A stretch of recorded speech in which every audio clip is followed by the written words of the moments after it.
Hello there. It's now 5 o'clock. I'm Joan Jones with your top stories. Looks like the rain is out of here. We do have 55 degrees and overcast skies.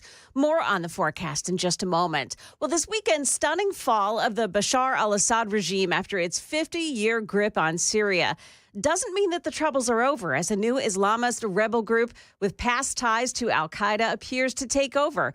900 U.S. troops remain stationed there. Right now, they are trying to prevent another threat from reemerging. Terrorist group ISIS may see the power shift as an opportunity. Yesterday, the U.S. launched dozens of airstrikes on at least 75 ISIS targets in central Syria. We're clear-eyed about the fact that ISIS will try to take advantage of any vacuum to reestablish its capabilities and to create a safe haven. We will not let that happen. One general saying there should be no doubt we will not allow ISIS to reconstitute. That's ABC's Andrew Dimbert reporting. Meantime, Israel is taking partial credit for the downfall of Syrian dictator Bashar al-Assad, saying it was the direct result of forceful actions against Hezbollah in Iran, which was Assad's main supporter. Israeli forces captured Syrian positions outside of Damascus and bombed sites within the capital, including a security complex and a government research center where Iran reportedly developed weapons. The nation here is waiting as the U.S. Supreme Court weighs arguments for and against Tennessee's ban on gender-affirming care for minors. That bill does not penalize parents, but it does go after doctors who provide the care. Now, Tennessee State Majority Leader Jack Johnson is co-author of the bill, and he went to Washington for Tuesday's proceedings, telling WTN's Matt Murphy. One of the things I've come away from this whole process with is a deeper understanding and respect for how difficult this process or development, adolescence, puberty, development of your body can be on some kids. And for some kids, it is a nightmare. Senator Jackson says that Tennessee needs to do a better job of ensuring kids have access to mental health care, and the legislature is working toward it. Market Numbers Report brought to you by Beacon Capital Management, online at beaconcm.com. Here's Chuck Sievertson. Trading will resume after U.S. stock indexes rose to records after a strong rebounding Labor Department report on November jobs, suggesting the job market remains solid enough to keep the economy going, but not so strong that it raises worries about inflation. Among the reports that could affect stock prices this week are those on inflation at the private citizen level and wholesale inflation. Testing of the nation's raw milk supply is ordered by the federal government. Bird flu has infected more than 700 dairy herds in 15 states. The Agriculture Department says unpasteurized milk from dairy farms and processors nationwide must be tested on request starting December 16th. Stock futures are flat this morning. That's the latest news. We've got traffic and weather still to come here. I'm Joan Jones, WTN News.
Now, no big delays as you're traveling in this morning. Just be advised that it may take you a little bit longer. Some road spray and some extra traffic going slowly this morning because of the overnight rainstorms. Traffic every 10 minutes every morning on Super Talk 99.7 WTN.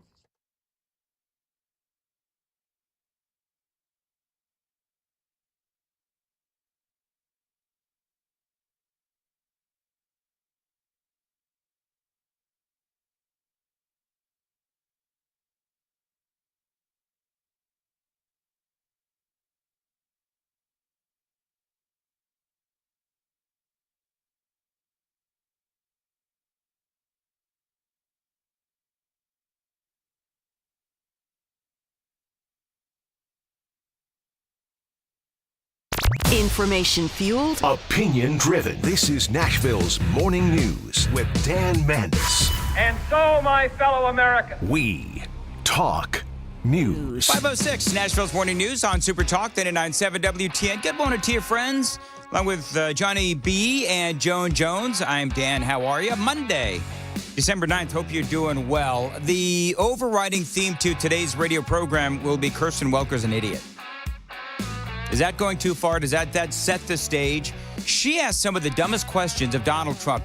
Here, the former president and future president says, okay, you know what? I'm going to sit down with the mainstream media. I'm going to sit down for an hour and 16 minutes. And I'm going to have a very civil conversation. And she baited him. She really did. I've got some of those baiting questions coming up during the Gang of Three coming up at 5:35. But I'm just going to tell you that I wasn't really impressed with Kirsten Welker, who I was impressed with, of course, predictably, I'm sure some of you are going to say, with Donald Trump. So here he was, and he was sitting down with Meet the Press, and she was asking him about his first 100 days, and this is what he said.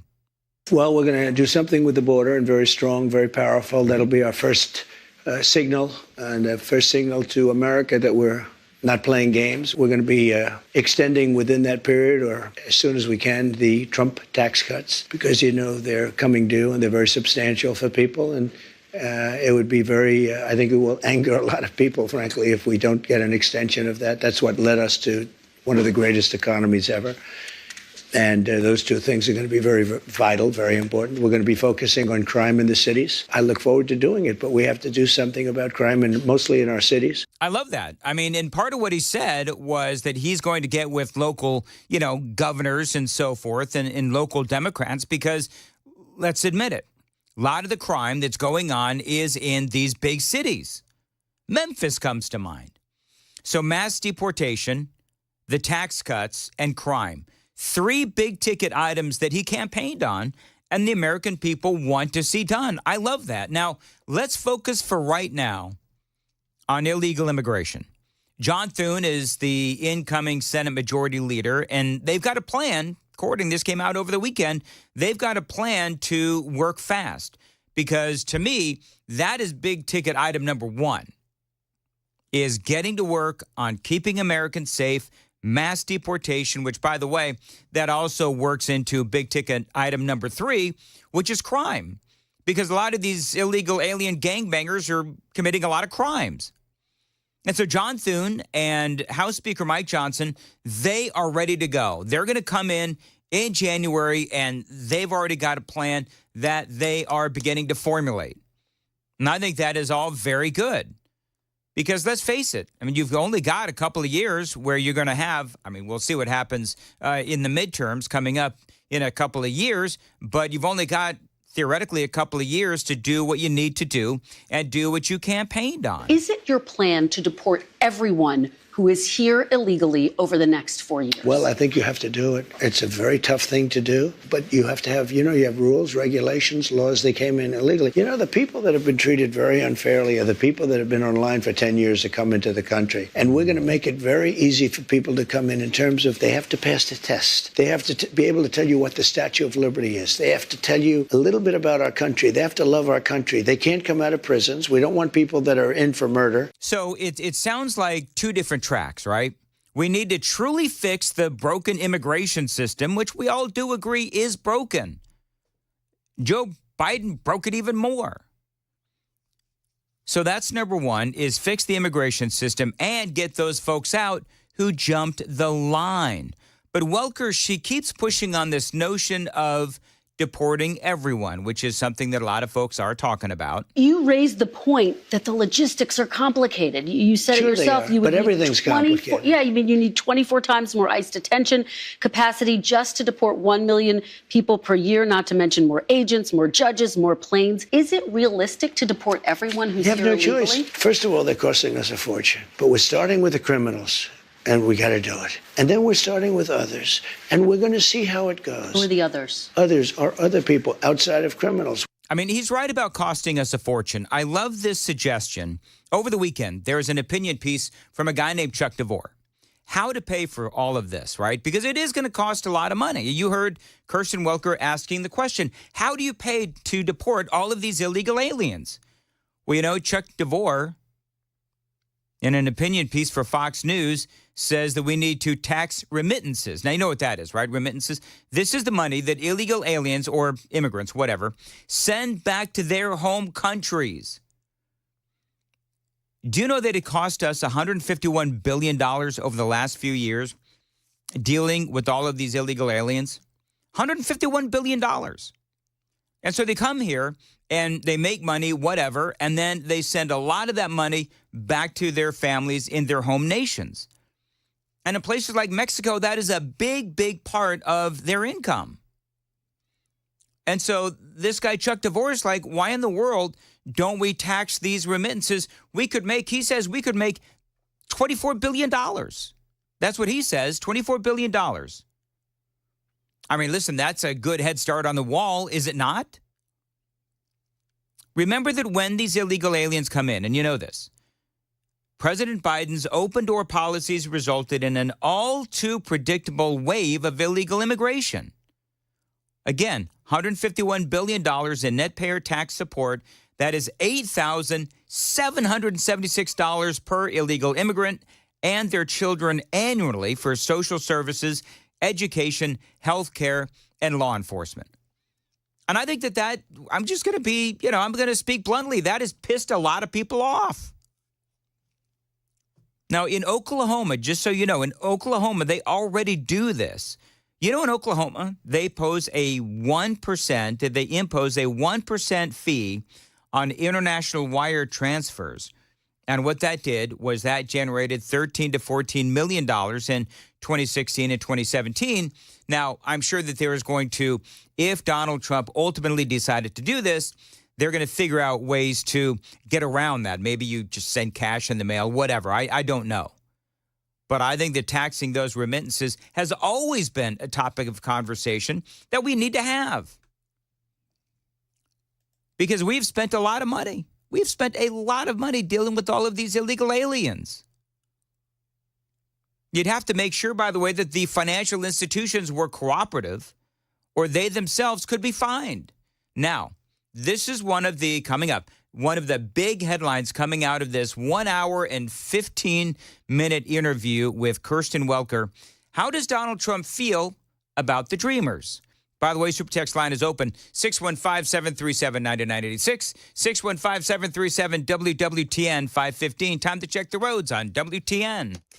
Well, we had some heavy rain overnight and a couple of crashes. Now, a crash in Talbot's Corner, 65 northbound lanes at Trinity Lane, exit 87. Another one is at the Eastern Split. It's 24 westbound at I-40. A crash reported in that spot. Traffic every 10 minutes every morning on Super Talk 99.7 WTN. Think of Joan, 515 on Super Talk 99.7 WTN. Wet roadways, 55 degrees now at Super Talk 99.7 WTN.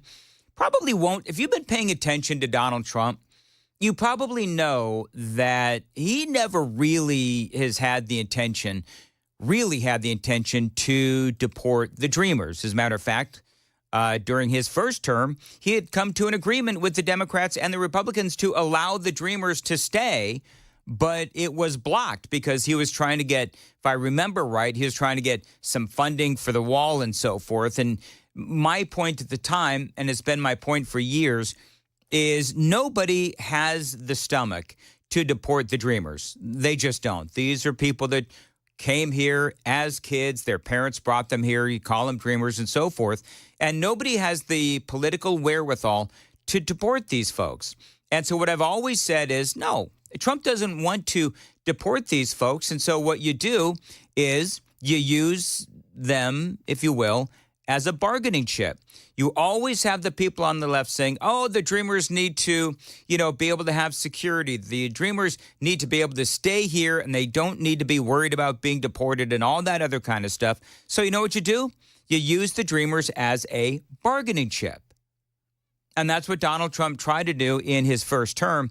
This is what he said about the dreamers. He is open to helping the dreamers. The dreamers are going to come later. And we have to do something about the dreamers because these are people that have been brought here at a very young age. And many of these are middle-aged people now. They don't even speak the language of their country. And yes, we're going to do something about the dreamers. What does that mean? And what are you going to do? I will work with the Democrats on a plan. And if we can come up with a plan, but the Democrats have made it very, very difficult to do anything. Republicans are very open to the dreamers. The dreamers, we're talking many years ago, they were brought into this country, many years ago. Some of them are no longer young people. And in many cases, they become successful. They have great jobs. In some cases, they have small businesses. Some cases, they might have large businesses. And we're going to have to do something with them. And you want them to be able to stay. That's what you're saying? I do. Okay. I want to be able to work something out. There you go. Again, you use them. And I know it sounds kind of callous and cynical, but why not use the issue of the dreamers as a bargaining chip to get other stuff? To me, there's nothing wrong with that. It's part of what makes Washington go round. He also pointed out, by the way, and this is something we've all talked about, even, yes, there will be legal challenges, we all know, to mass deportation, but there's going to be challenges by and large just from a narrative standpoint because, you know what, this is going to get really ugly.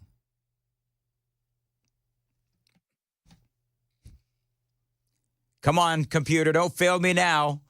I'll tell you what's going to be horrible. When we take a wonderful young woman who's with a criminal, and they show the woman, and she could stay by the law, but they show the woman being taken out, or they want her out, and your cameras are focused on her as she's crying, as she's being taken out of our country. Yep. And then the public turns against us. But we have to do our job. And you have to have a series of standards and a series of laws. And in the end, look, our country is a mess. Yeah, we know that. We know that. And so that's what they're going to do. Deporting families. Donald Trump is right. There has to be hard decisions made. We know that the camera is going to be fixated on the family that is being deported, and everybody's going to be crying, and, oh, you're going to separate our families. And, of course, as we all know, Trump and Tom Homan, they've both said, no, we'll go ahead and just deport all of y'all. And there's this obsession with separating families. And I don't get what they don't get. These folks come in illegally. They run the risk, oftentimes, and I'm going to sound heartless here, but oftentimes these families are separated because they didn't come in together in the first place. And so there's a number of different reasons why these families are being separated. When Trump was in office the first time and everybody, the hue and cry of the separated families, part of the reason why they were separated is because the families did come in, and you can't put kids in the big pen with all of these illegal aliens with people that are not their parents. And we just didn't have the facilities for all of these folks. And so you had to put the kids in a safe environment and the adults in another environment. Because if you put everybody together, then you've got the rapists and the child molesters and the murderers all in the same pen with the kids. But make no mistake, they chose this path. The illegal aliens that have come here, families and all, they chose this path. They made the bad decisions. So that forces us into tough decisions. We don't have to separate families. we'll send the whole family very humanely back to the country where they came. That way the family's not separated. So no more family separations. You're not reviving the zero tolerance Well, it depends on the family. policy. The family may decide to say, I'd rather have dad go, and we'll stay here. And in which case they have that option. But you're not going to revive your zero tolerance policy, which was put in place as a deterrent. Is there any universe where you would bring that back, sir? We need deterrence. Look, ready? When somebody comes here illegally, they're going out. It's very simple. When they come here illegally, they're going out. Now, if they come here illegally, but their family is here legally, then the family has a choice. The person that came in illegally can go out, or they can all go out together. I mean, I don't know what, again, not to belabor the point, but I don't know what it is that Kirsten Welker didn't get, but she has this, I don't know, what is the, maybe we'll talk about it during the Gang of Three, but Johnny, Joan, you guys have been watching news for a long time. Kirsten Welker has this affected, impassioned way of speaking that just drives the ever-loving crap out of me. It just bugs me.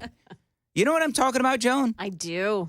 It's like she's so impassioned about her questions, and Trump answers the questions, and then she'll ask the same damn question 2 more times.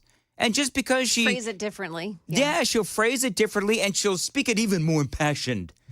And it's like the question is basically the same, and the answer is always the same as well. So, anyway.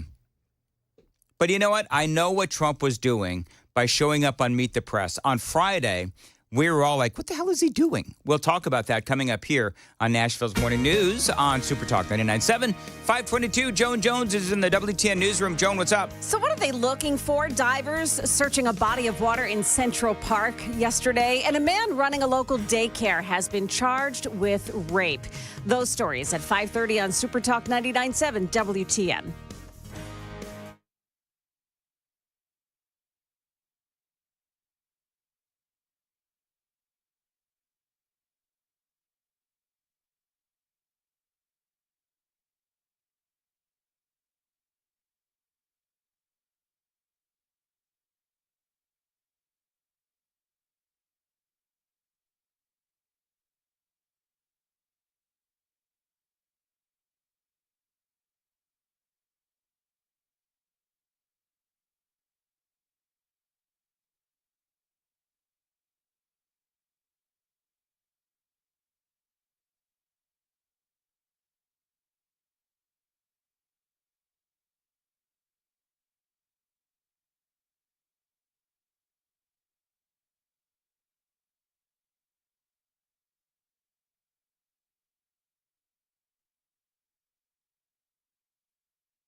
The guaranteed offer is the easiest way to sell your home.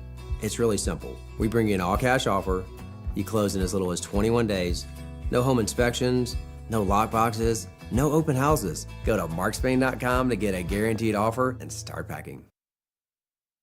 Hey, what's up, guys? It's Matt Murphy in the middle of downtown Franklin, Tennessee. We've talked so much about Savory Spice. I thought, why not show you the place? So let's go on in and see what's popping at Savory Spice. As I've always said, you will smell the spices even before you walk in. I can smell them right here in the doorway. Come on in and let's introduce you to the one and only Holly, who is the owner and proprietor of Savory Spice. Say hey, Holly. Hello, everyone. Now, enough about Holly. Let's talk about spicy and easy products like the incredible taco soup, which, as I said, you put this in a crock pot, you put all the ingredients that it tells you to buy right there, you put the spices in, and it's so easy. So if you don't know what you're doing around the kitchen, it's a perfect way to find your way around the kitchen, as is the Mediterranean dill risotto. Now, for the holidays, pumpkin pie spice. What doesn't it have, Holly? Pumpkin. Doesn't have any pumpkin in it. That's a fun fact for all of you kids out there. Now, if you stop by Savory Spice, either in the Franklin location or at L&L Market, you can get yourself a sample of the dill dip, which is my absolute favorite. Just tell them Matt Murphy sent you to Savory Spice with purchase now. So come by Franklin or L&L Market in Nashville and come see Holly and the entire crew at Savory Spice.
.528 Nashville's Morning News on Super Talk 99.7 WTN. Coming up, Gang of Three.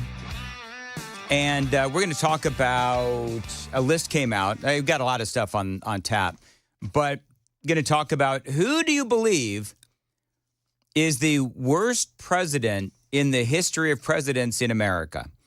Don't answer just yet, but they did a survey. And also a really cool thing that I discovered with the family over the weekend. Details straight ahead as well. 528, Nashville's Morning News on Super Talk 99.7 WTN. And if your family is obsessed with Wicked, you're probably wondering how much streaming and memeing your internet can handle at your kids' next Wicked-themed sleepover. Well, Xfinity Internet is powerful enough to handle hundreds of devices, so you can get a magical connection with fast speeds and amazing power, even when everyone is online at the sleepover. With Wi-Fi that is truly thrillifying, one might even say Xfinity engineers are secretly wizards themselves. Now through December 22nd, incredibly fast 150 megabit Xfinity Internet for just $35 a month for 12 months with no annual contract. And free Wi-Fi equipment is included. Plus, learn how to get a free 5G phone with Xfinity Mobile. Go to Xfinity.com to learn more and keep the magic going from your screen to the big screen. And see Wicked in theaters now. Restrictions apply. Requires paperless billing and auto pay with stored bank account. Taxes and fees extra after promo. Regular rates apply. Currently $54 a month for internet service and $15 for Wi-Fi equipment. Actual speeds vary and are not guaranteed.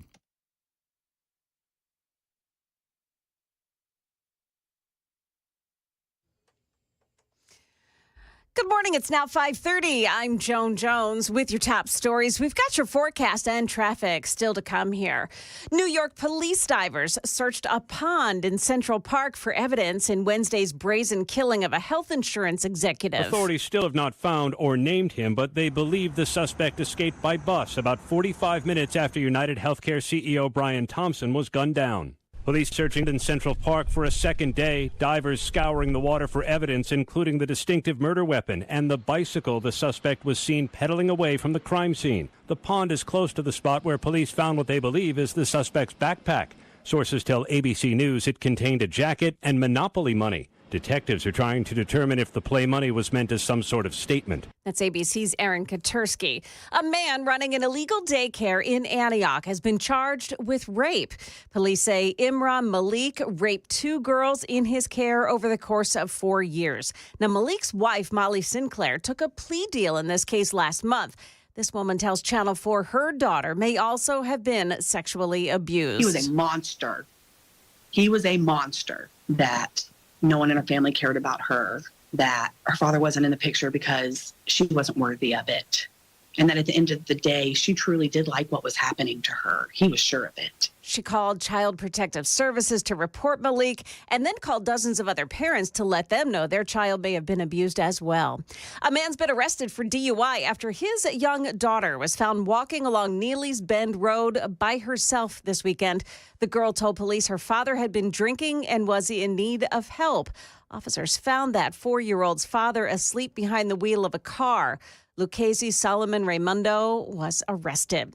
That's the latest news. We've got traffic and weather next. I'm Joan Jones, WTN News. Thank you, Joan. 532, Nashville's Morning News on Super Talk 99.7 WTN. Dan Mandis here. If you want to upgrade your home and save money, listen to this great deal from my friends at Window Nation. They're offering an incredible discount on new windows right now. It is their incredible end-of-the-year sale, and it is a big one. Listen to this. Get 50% off all window styles plus 0% interest for 72 months. That is 72 months, 6 years with no interest. And you also get another 10% off. Again, this is a great deal. Listen, it is getting colder. If you have old and inefficient windows, then you've got your warm air inside leaking outside, and that cold air is coming in. You save on the new windows and heating bills with Window Nation. So give your home the gift of great windows for Christmas and check out the great savings with Window Nation. They can install your new windows in a day or less, and they come with a lifetime warranty.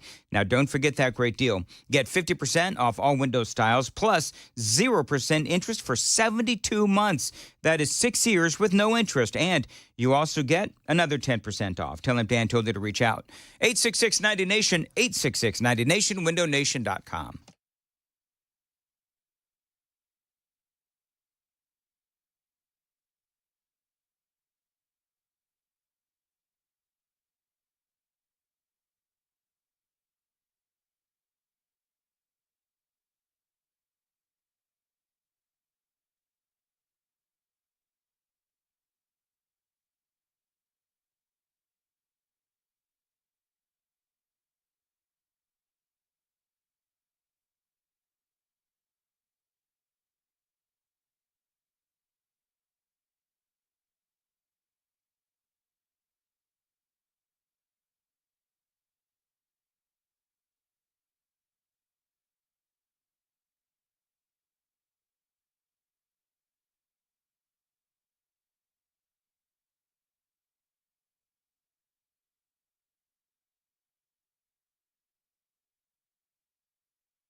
Talbot's Corner, it's an accident. Northbound lanes of 65. It's right at exit 87, Trinity Lane. And then another at the Eastern Split. That's 24 westbound at 52A and B. A crash reported.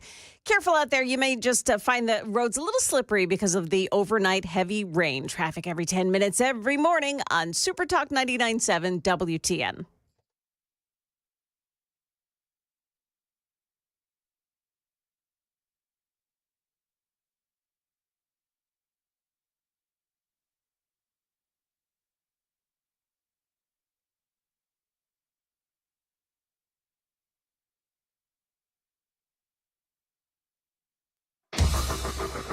.536, Nashville's Morning News on Super Talk 99.7 WTN. And welcome on in to the Gang of Three for a Monday, December 9th. Now, Joni and John. God damn it. Hey, Joni. Hi, John. So, Joan and Johnny, have you even begun your Christmas shopping? Oh, yeah. Oh, no. Ah, Johnny. A guy. You know what I've found, Johnny, is that with not one but both of my wives now have told me that is no excuse. So my ex-wife and my current wife have said, just because you're a guy doesn't mean that, you're excused from getting the right gifts. Correct. Oh, there's another one. There's three. You know what Amy said? I think it was a couple of years ago. Amy said, December 25th, it comes like at the same time every year. It does. Same time. She said, why don't you start shopping for the next Christmas on like December 26th? That's all you got to do. Yep. Yeah. So I feel like Amy, though, is setting a trap. Because every year she sends me a list of things that she wants, right? Yeah. Because well, look, that's nice. See, I would like that. Well, she wants to make sure that I don't buy her anything dumb like I usually do. So she'll give me like an Amazon list. And I'll go through the list and I'll buy Amy what I feel like she deserves. So. What? Woo, Walk boy. that back, mister. Oh, man. She's sleeping. It doesn't matter. Yeah, but Joan isn't. and I have a voice. Yes, she does. Luckily, Joan. And she has a phone. Luckily, Joan doesn't have Amy's intel. I don't think. Do you have Amy's intel, Joan? Who says I don't, Dan? I hope you don't. Johnny, don't give it to her. But I feel like a trap is being set. And what husband cannot relate to this? Where I'm waiting for my list. And the longer that she waits to give me her list, the more under the gun that I am to buy her gifts. So then you start panic shopping. And we all know what happens when guys start panic shopping. Yes. Is I don't care how much it costs, just get it. Yeah. And I feel like that's what's happening. Meantime, I see her all day. All day she's on Amazon. And I'm like, do you have the list ready? No, I don't have my list ready yet. Shut up. Boy, I love the voice that you right, use and for does she her. actually tell you to shut up? No. I didn't think so. I love my wife. And I'm not just in saying. that tone. I've never heard your wife use that tone. No, she's awesome. You know what, Joan? When you meet her at the big shindig that's coming up soon, then you can hear for yourself that Amy does not actually sound like that. So I met her last year, but like I wasn't in the space where, okay, I'm going to work with Dan and I'm going to work with Johnny, you know? Yep. So a little different vibe this year. It is. It'll be it'll be a lot of fun. And she appreciates that you stick up for her on occasion. Yeah. By the way. Girls stick together. We Joni. do. Sometimes. Sometimes girls stick together. Sometimes, yes. Want to hear what my husband did? What do you do? So I wanted a new robe for Christmas. So he went and he ordered, I love LL Bean stuff. So he went and ordered something from LL Bean, but didn't realize that he sent it to my brother's house in Florida. That is such a husband thing. That is a I'm husband sorry, but thing. that's a husband thing. It really is. So it's still there because my brother is kind of like you guys. Like I have to call him 6 times and say, hey, would you mind sending the pack? Hey, John, send the John, send the package. So I'm still listen, waiting. when you need the place where you really do need a nice, thick, heavy bathrobe is Florida. Yeah. Exactly. That's of all places. Now, do you, Joan, tell your husband what to get you? Like, do you throw him a solid and say, here's what you can get me, here's what I want? Not really. I mean, he knows because I drop the breadcrumbs, you know? Yeah. Boy, I'd really love to have a nice warm bathrobe now that I have to get dressed in the morning when it's still so cold outside. Wow. That kind of stuff. All right. That's pretty good. Yeah. That is pretty good.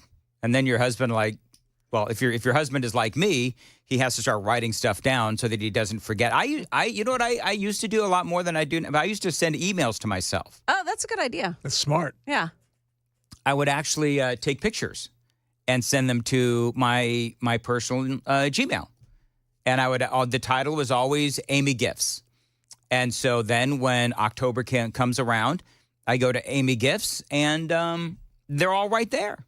And it's great. That's a really good idea. That is a good idea, Dan. Well, see, I can be loving and caring and all that kind of crap. Sure. So there you all go. That crap. Now, does Glenna tell you what do you want, Johnny? What she wants you to get her? Not really. She used to drop hints, but she doesn't even do that anymore. Yeah. And she knows exactly what to give me. I mean, You hate that. I do, and she's so good at it. And she always does it early. Like she gets the present in the mail, and she just can't hold on to it. Do you want it early? Well, no, honey, it doesn't matter. Go ahead and open it up. Do you know what I'll do? I'll actually open up the Amazon gift box and just to see what's in it. I've done that before. Don't tell Amy. That's not good. Did you do that as a child, Dan? Did you used to go down and... Child and adult, absolutely. Really? Yep. See, I did that once, and when it came Christmas morning, the excitement just wasn't there, so I never did it again. Yeah. Smart. Yeah. Smart. Mm-hmm. Well, but I'm always dying of curiosity, and also I need to know what she got me so that I can sort of respond in kind. Yeah, fake the the excitement. If she gets me socks, I'm getting her pantyhose. I'm just saying. Wow, you do that. The tit for tat present. That's exactly right. Wow. She gets me cologne, I'm getting her perfume. Man. She gets me a coffee mug, I'm getting her a coffee mug. That's how it works. And I'm so romantic. So she gives you one, you give her tat. Anyway, moving right along. Actually, Amy does quite well over the holidays, and as long as she just kind of helps me out with the breadcrumbs kind of a thing. Yeah. Or better yet, just give me the Amazon list, and I'll just go order. That's all I got to do. And then I got to go through the stupidity of like wrapping them. Like she doesn't already know what the hell they are. They're on her list. Do you guys use the same Amazon account? No, I have my own, actually. Okay. I have my own. See, that's where I always get tripped up because I'll order something and it comes out of the same account. Like if I don't, he does all the finances, right? So he knows when I've ordered something. Yeah. I get the question. I always get the, hey, did you order something from Amazon? All the time. So, if I buy something, it has to be with cash. Hey, why are you ordering a blouse? Yeah. Oh, wait, it's Christmas time. Now, see, one thing we're having with Amazon right now, and we're starting to go away from Amazon, is that we're getting all these crazy charges from Amazon. Are you? That don't make any sense. Like what? Well, it's just it'll say like a charge of some kind, and we go, we didn't buy this. Did you call them and say, hey, that's not mine? Oh, it's impossible to try to get somebody on the phone from Amazon. So we're kind of getting fed up with Amazon. Ooh. Tell Jeff Bezos to suck it. Yeah. And Amazon also, if we order something and have it sent to our house, it comes 2 days later than if I order something and have it sent to my son's home in Murfreesboro. Really? Yeah. Huh. 2 days, 2 to 3 days, actually. You know what happened one time? This was a couple of years ago. Johnny, you might remember this, where I did the whole ordering thing from Amazon. Yes. Do you remember when somehow I ended up ordering some sort of like medical liquid? Yes. I forget what it was called. I remember this. It was some sort of medical liquid. Yes. And it came in like a clear bottle, and I forget what it was called. Yeah, because Amy wanted something else, and you got the medical liquid. Whatever this medical liquid was, and I think the medical liquid was for sterilizing like surgical equipment or something. Yes. And she's like, what the hell is this? Yeah, because she wanted some kind of Yeah. It was like some kind of body thing or maybe moisturizer. Well, and the funny thing is, I kind. just went ahead and wrapped it. I was like, I don't know what this is, but I mean, it showed up from Amazon, so I must have. wanted She wanted it. I wrapped it, and she's like, "What is this?" And I said, "I don't. Wasn't it on your list?" I wish I could remember what it was because it's so funny. Oh, We yeah. actually still have it, by the way, and very, very funny. Johnny, people are telling you that you need to call your bank. Oh, we've already done that. Oh, have you? Yeah. So, but it's on Amazon's end, so. All right, real quick, let's get some content. All right. All right. So there was a big poll, and can you guess, Johnny and Joan, who the worst president of all time is, according to well over 1,000 people in America? They only polled 1,000 people. Okay. Yeah. I had problems with this poll already. That's okay. You won't have a problem with the answer. Well, I mean, in my humble opinion, Jimmy Carter. Oh, you're going Jimmy Carter. Yeah. Okay. I'm going Joe Biden. I will back you up on that one. Jimmy Carter was bad. Obama was worse. But Joe Biden. Joe Biden was purposely anti-American with the open borders. Yes. So Jimmy Carter, at the very least, I didn't believe that I think Jimmy Carter was inept. I don't think Jimmy Carter was evil. Evil. Yeah, No, okay. I believe Joe Biden is the epitome of evil. Yeah. I do. I agree with you. Number 2, Yeah. Richard Nixon. Wow. Yeah. Number 3, Donald Trump, which is, I think they're going off of just their hatred of Donald Trump and not. Number 4, H.W. Bush. Number 5, this is Jimmy Carter. They say that Jimmy Carter was the 5th worst president, which tells you that these people have no idea what the hell they're talking about. No, because he had to be at least number 2 or 3. Well, they also say this is in modern memory. So, I mean, that goes, I don't even know at this point what modern memory is. But Ronald Reagan was 10th, which means that he was nowhere near worst. Oh, I mean, he was. Goodness. Yeah. So, well, no, the way that they're stacking it, Yeah. by him being 10th, he's actually one of the best in modern memory. So there you go. Yeah, very, very little debate as far as Joe Biden goes. And he is absolutely the best of the worst. The worst of the worst, I should say. Yes. There's no best about him. No. Well, the best thing about Joe Biden is Best he's only crook got you've ever about 5 weeks left in office. He can do a lot of damage in 5 weeks. Oh, boy. He's trying his best. He's already talking about rebuilding Syria. It's like, oh, my God, how many different countries are going to rebuild? Yeah. We need to rebuild America. Well, All the right. bad thing about that, too, is that, with these leaders are horrible, but what are you getting? Well, everybody's like celebrating the fall of Bashar al-Assad, really, because radical Islamists are taking over. Yeah. And that, I guarantee you, is going to be worse. Oh, I bet you those Christians in Syria, they're like, oh, my Lord, Yep. they're going to be beheaded. Exactly. Yes. So Stephen Bucci, by the way, is going to join us at 8:06, and we're going to get into all of that. So the handshake. So can we talk about the handshake real quick? Sure. So Donald Trump goes to see Emmanuel Macron, and they have a 17-second handshake. French President Emmanuel Macron. A 17-second handshake, and it ends up looking almost like a tug of war. Yeah. And so people are saying, all right, so this is the equivalent of Donald Trump peeing on the leg of Emmanuel Macron, making Macron, like marking his territory, if you will. Yeah. Joan, is that how you saw it? Absolutely. So Trump is like pulling him closer, and pulled him Macron in. is like, Yeah. And please, man. Macron is also smaller than Donald Trump. So he helped to make him look small. And weak. And weak. Yes. Well, and two, see, people don't understand, too, that handshake, that's a brother handshake. That's like, we're close, man. Well, it seemed like there were two handshakes. There was the brother handshake. Yeah. And then there was the traditional handshake. Right. And but Trump did, because at one point, Macron looked like he wanted to end the handshake, and Trump, no way, buddy. No way. We're not ending this handshake. Pull him in. Yeah. And how about the greeting that Mrs. Macron got? What did she get? I didn't even see it. She got a very warm greeting, and she was very warm toward him. To Donald Trump. To Donald Trump. Wow. Yeah. You know what's so interesting? And then Jill Biden.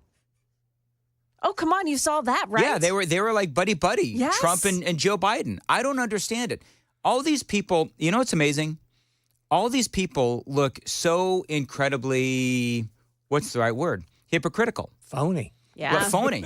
I mean, I'm so cynical about politics. I always have been. But now it's even worse because you got Joe Biden and Emmanuel Macron and all these other people sucking up to Donald Trump. Yeah. And it's like, did you mean any of the stuff that you said? I mean, there's one of these podcasters. Is it the Young Turks? I've got audio from one of the Young Turks. These are podcasters, very liberal. And one of them, named Anna Kasparian, I think, or something like that. She'd been red-pilled. Well, okay. We're going to talk about this. Yes, she's been red-pilled. But one of the things that she's been quoted as saying, I'll get the audio, but one of the things that she's been saying was, I'm an idiot, and I accepted the mainstream media's reporting on the border. And I'm sitting here thinking, okay, but it was all over the place that the border was wide open. So you're an idiot or you're lying. Well, one of the two. Because walk outside your door. Well, the reason why she changed her mind is because of something that happened to her at the hands of an illegal immigrant. There you go. Well, it's like I have a family member that's very far left. Now she's starting to almost sound like a Republican because she had to travel across the country during this time when the border was out of control. She couldn't believe it. And I said, this is what you voted for. They're the ones that are allowing this to happen. That's right. Yeah. Well, and here, see, the cynical part of me is I don't know if this Young Turk believes that she is, I don't know if she still identifies as a liberal or what she is, but part of me is thinking that you have some people that for the last 4 years have made names for themselves as Donald Trump haters, and now that they see the widespread support for Donald Trump, that now they're coming over to the other side so that they can continue to be relevant. Because any Donald Trump critic right now, you are just screaming in the wilderness. Well, That's all you're doing. I almost think the Bidens like him better now because they got screwed over by their own. Yes. Absolutely. And I think that's why they are being so welcoming to him. Yeah, I don't know. So what do you think with this Young Turk, Joan? Is she just sort of, becoming more in the moderate side because she understands that Donald Trump is incredibly popular right now? Or why do you... So what happened to her is that she was walking her dog. Do you know this story? Yeah, go ahead. Okay, she was walking her dog, and a homeless man, an illegal immigrant, came up behind her and pressed himself against her. I mean, literally sexually assaulted her in the middle of the street because she bent over to pick up her dog's poop off the sidewalk. And this illegal immigrant came up behind her and grabbed her, and she just, it freaked her out, and it brought it home for her. This is, hey, honey, this is what happens. You know? Do you know what she should have done is taken that poop and just put it in his face? Absolutely. Exactly. She was stunned. I get the whole, she was stunned. Well, I tell you exactly what happened was, and this is what killed the Democrat Party this year, reality. Yeah, That's exactly right. Yes, sir. All right, 5:54 Nashville's Morning News. Joan Jones has the news at 6. Joan. We'll get an update on the American journalist who's still being held in Syria despite the fall of that country's government, and why hundreds of people with charges against them walked out of a weekend event in Nashville with a clean record. Those stories at 6 o'clock on Super Talk 99.7 WTN.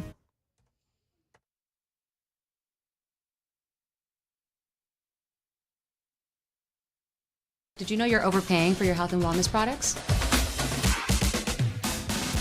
With over 20 company-owned brands offering its members vitamins, supplements, wellness, and skincare products, you're able to save up to 70% off retail. Members Nutrition can't change your life, but we can change the way you live.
Good morning. It's now 6 o'clock. I make that 6:01, and I'm Joan Jones with your top stories. Got your forecast coming up in just a couple of moments. Rebel forces in Syria have now captured the capital of Damascus, toppling the regime of President Bashar al-Assad in a lightning-quick advance across the country. He is now in Russia. Meantime, American journalist Austin Tice was kidnapped in Syria more than a decade ago.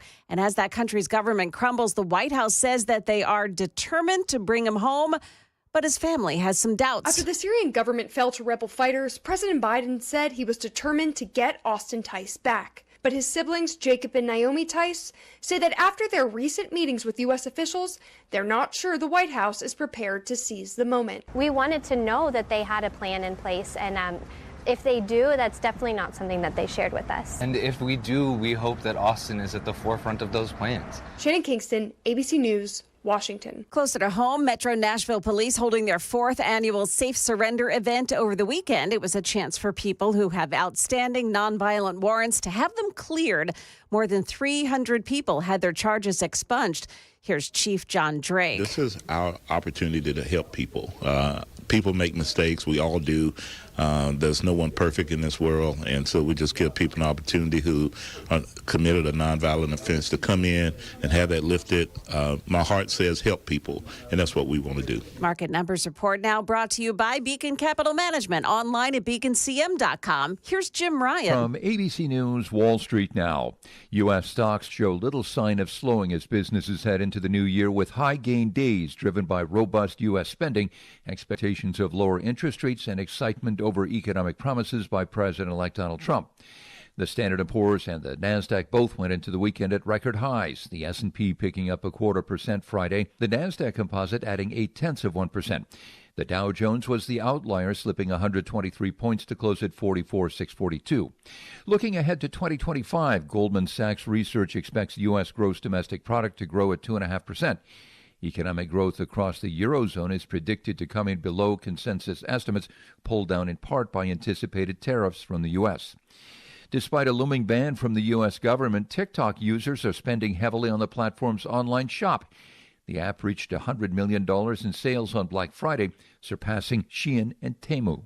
Jim Ryan, ABC News. Stock futures this morning are flat. That's the latest news, traffic, and weather next. I'm Joan Jones, WTN News.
Well, it's an accident in Cedar Hill on 24, the eastbound lanes before Maxey Road. That's exit 19. Also a crash at 2nd Avenue at the Korean Veterans Boulevard. Be careful of that as well. Traffic every 10 minutes every morning on Super Talk 99.7 WTN.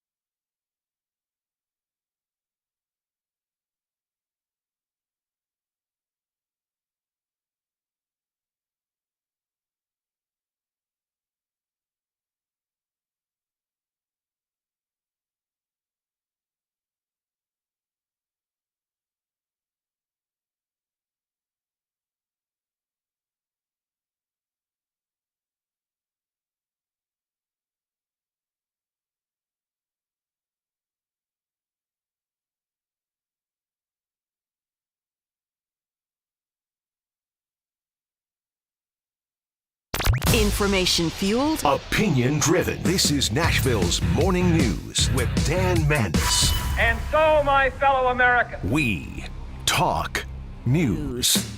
6:07, Nashville's Morning News on Super Talk 99.7 WTN. Good morning to you, friends. Hope you are doing well for your Monday, December 9th.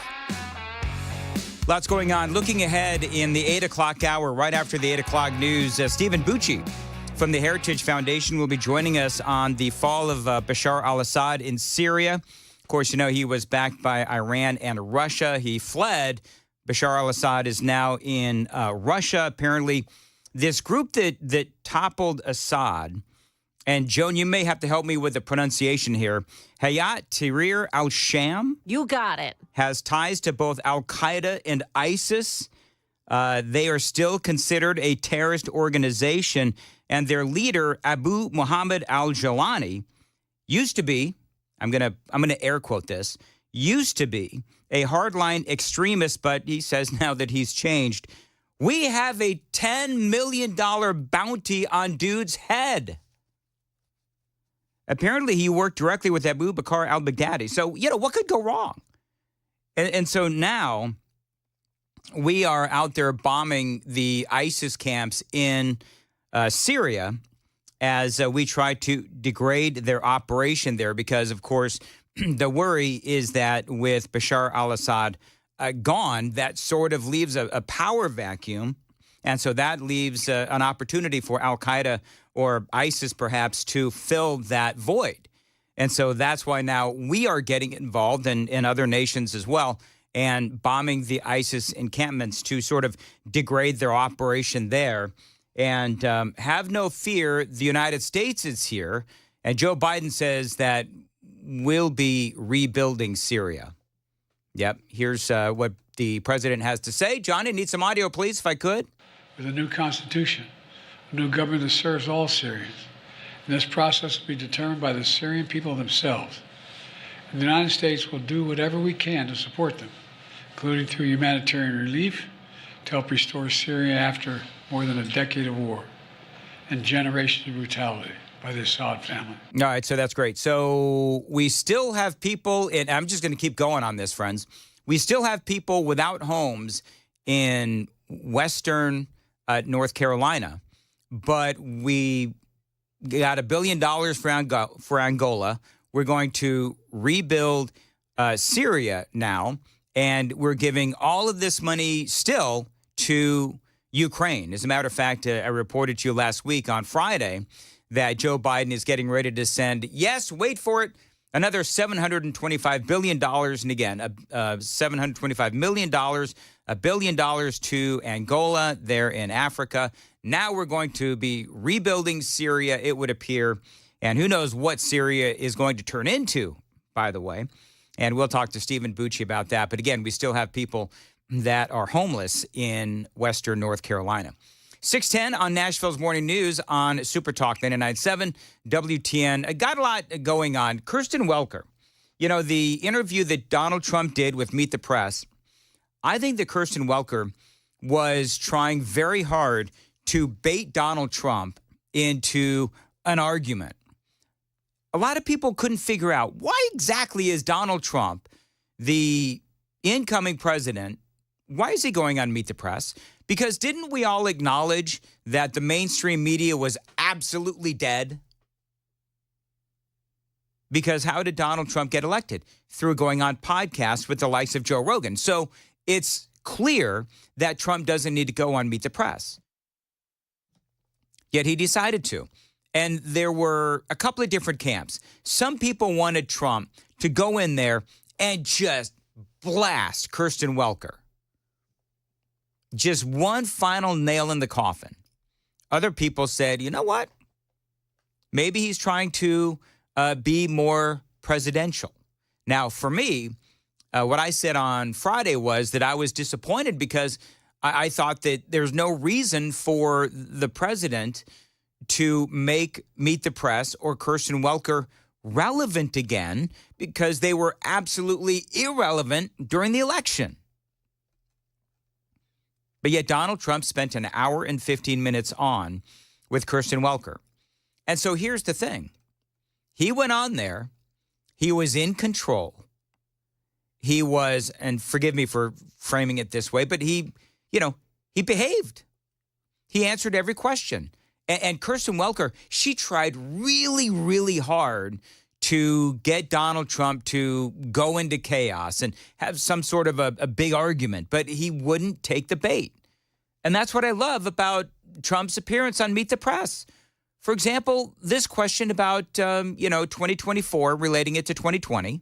So why didn't they steal this election since they have more power now? Because I think it was too big to rig. It was too big to rig. To the people who say that you're now directing your Justice Department to investigate 2020, and they want to move on. Very capable. I think Pam is going to be great. Precious resources. By the way, is that what you want them to do? Just so you know, I have the right to do that, but I'm not interested in that. Oh, you're not. You're not going to do that. I'm not interested. Okay. I have the absolute right. I'm the chief law enforcement officer. You do know that. I'm the president. But I'm not interested in that. You know what I'm interested in? Drilling and getting prices down and stopping people from pouring into our border that come from prisons and mental institutions. I love that. I absolutely love that Trump was like, I'm watching this and I'm thinking, Kirsten Welker, for the love of all that is, chill out. Just chill out. There was also another moment, a very interesting moment in the discussion about, really it wasn't about 2020, but Trump made this comment about 2020. And he was talking about his relationship with Xi Jinping. I had to deal with President Xi. Had the election been different, I'm going to be very nice because we don't have to get into an argument over 2020. I love that. We all have different priorities right now on this December 9th as Donald Trump is getting ready to become the 47th president of the United States. And he says, I'm not going to get into an argument. I'm done. I have goals that I want to accomplish. I have wins that I want to rack up. And so for Kirsten Welker to, in her very affected, impactful way that she tries to speak, constantly interrupting the president, by the way, Trump was like, no, I want to rack up wins. I want to fix the economy. I want to fix the border, and I want to fix crime. Literally nobody is talking about 2020 except for pardoning of the J6ers. And that came up, and I'm going to play that audio straight ahead on Nashville's Morning News on Super Talk 99.7 WTN. What did the incoming president have to say about pardoning the J6ers? It's all straight ahead. It is 6:15. Time to check the roads on WTN.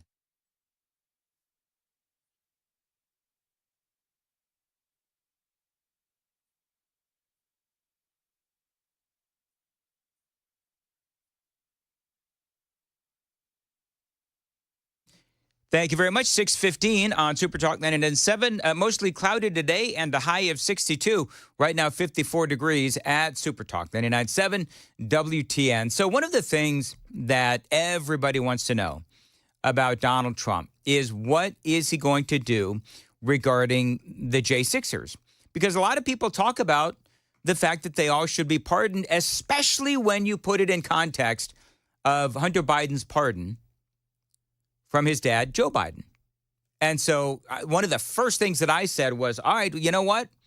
Then to me, this gives Donald Trump the permission, if you will, not that he needed permission, but it gives him the permission to go ahead and pardon the J6ers. And so, yes, he was asked that question. Are you still vowing to follow through with that promise? We're looking at it right now, most likely, yeah. Well, those people have suffered long and hard. And there may be some exceptions to it. I have to look. But, if somebody was radical, crazy, there might be some people from Antifa there. I don't know. These people have suffered. Their lives have been destroyed. Yep. And yet in Portland, where they burn down half the city, they burn it down all the time. It's like a, routine occurrence. They don't do anything. So Welker, of course, she kind of freaks out. She's just absolutely baffled as to why Donald Trump would pardon even those who have admitted to assaulting cops. Now, you have to pay attention to this. I know most of you know this. But remember, when people who are incredibly critical of the J6ers will say, well, what about those that assaulted police officers? What about those people who admitted to assaulting police officers? Well, here's the deal. Is that if you're having the book thrown at you, You may not have actually assaulted a police officer, but they're coming after you and they're telling you that you're going to spend 30 years in prison if you don't, cop a plea, admit that it's like, listen, you could either go to trial, be found guilty because you will be found guilty, and you're going to spend 30 years in prison and you're going to do hard time. Or you sign this document right here and admit that you accosted a police officer and you'll serve a couple of years. Maybe you'll get out for good behavior. And so they signed the paper admitting that they assaulted a police officer. Maybe they did, maybe they didn't, and to varying degrees. But this is how that interaction went between Kirsten Welker and Donald Trump on the J6ers, including the ones who admitted, they say, to assaulting cops. Some of them, 169 of them, have pleaded guilty to assaulting police officers. Because they had no choice. 900 pleaded guilty to other crimes. They're also going to be eligible for a pardon from you? But you're going to consider pardoning even those who've pleaded guilty to crimes, including assaulting police officers. I mean, listen to how freaked out she is. It's like, take a chill pill. Sometimes they say, here's your choice. You're not ruling it out. Look, I know the system. The system's a very corrupt system. Yep. They say to a guy, you're going to go to jail for 2 years or for 30 years. And these guys are looking, their whole lives have been destroyed. For 2 years, they've been destroyed. Yep. I mean, listen, the president's right. Now, I understand that there are some people, just so you know that I know, there are some people that absolutely, they're caught on video and it is like a slugfest and they're going after police officers. Then there's other people who were part of the fray but didn't actually go after the cops, but were somehow involved in something else, whatever. In other words, there's varying degrees. And in the past, Donald Trump has said that he's going to look at each individual case one by one. You're going to look at everybody's case individually, and the ones he says that deserve to be pardoned, well, then they will. They also talked about, and let me tell you something, this was a great interview. I'm just telling you, I really liked this interview because Trump did not take the bait. Kirsten Welker, she tried and she tried and she tried to bait Donald Trump, and it didn't take the bait. And this was such a wide-ranging interview, again, that I loved it. Now, one of the other questions that was asked, would Donald Trump raise the minimum wage? Right now, that number, by the way, federally, $7.25 an hour, but they started talking about what's going on in California. Are you going to raise the federal It's a very low minimum wage? number. I will agree. It's a very low number. Let me give you the downside, though. Yeah. In California, they raised it up to a very high number, and your restaurants are going out of business all over the place. The population is shrinking. It's had a very negative impact. But there is a level at which you could do it, absolutely. Yeah. What is that level? I don't know. I mean, I really don't know. I can say this. You have a lot of businesses that are open and thriving because of the lower minimum wage. If you raise it too much, and you understand this, if California went crazy, the restaurants are closing all over. Many more people are hurt. And look, it depends on what study you look at, because there's some studies that will tell you, well, California and the restaurant industry, they really didn't suffer any consequences from the artificially raising the minimum wage to $20 an hour in fast food places in California. Rubio's, though, did close almost 50 of their restaurants. Prices did go up. Some will say not a massive amount. The people who, by the way, run restaurants in California, they've come out now with an opinion piece or a paper, whatever it is, a statement that said that, yes, they are trying to keep prices low, but they do expect that they're going to have to raise their prices at some point. California also, by the way, did you know they're trying to raise the minimum wage another 3.5% in 2025? And finally, Forbes had a big article out on how this will actually speed up the use of technology and automation. And that is going to be a massive, massive job killer. Listen, if you are a business owner and you are looking at automation and you've got all these people that are demanding just massive pay raises, you have a choice. You can either give everybody pay raises from now until the cows come home, or you can invest in automation.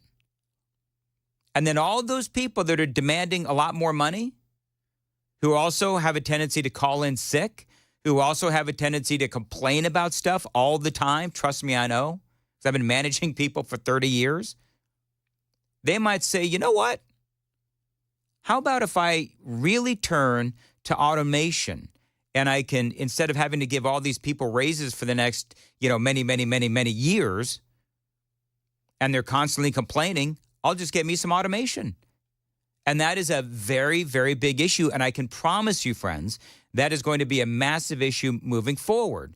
But the bottom line is Donald Trump is he's open to talking about it, but it is a big discussion. The other thing that's very complicated about minimum wages is places are so different. Mississippi and Alabama and great places are very different than New York or California. I mean, in terms of the cost of living and other things. So it would be nice to have just a minimum wage for the whole country, but it wouldn't work because you have places where it's very inexpensive to live, where a minimum wage, which is $8 or $9, might have very little effect because the cost of living in certain places is really low. I mean, there's a lot more to that conversation. There's a lot more to that story, and we'll have to see what the president does when he gets into office. But let's face it, if they wanted to do that at the federal level, Joe Biden could have done it, and he never did it.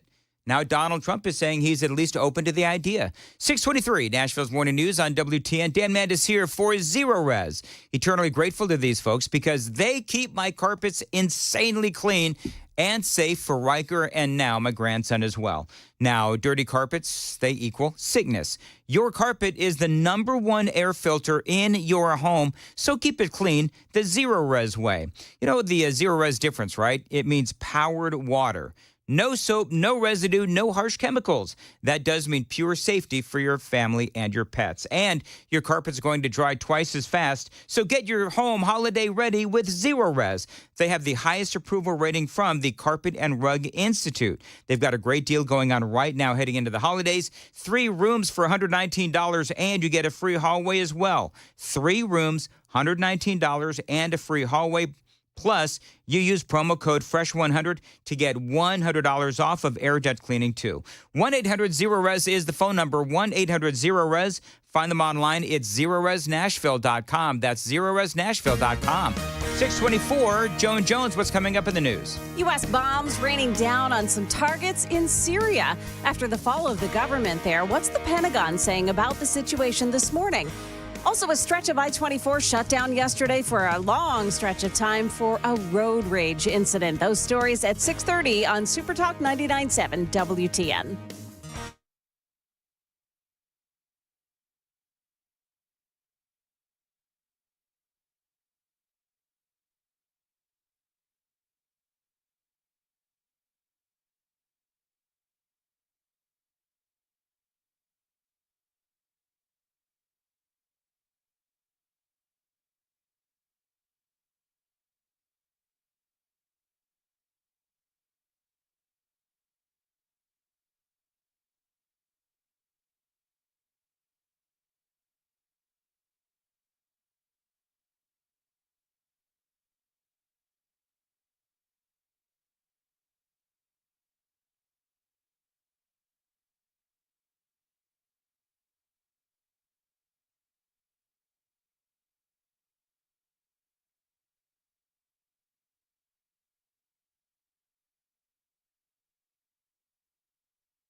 Hey everybody, Dan Mandis from Nashville's Morning News. The Wall Street Journal reported a while ago that people are feeling stress, anxiety, and depression because of this election. If that's you, talk to my guy, Dr. Christopher Van Schenk. He is a psychiatrist out in Nolensville.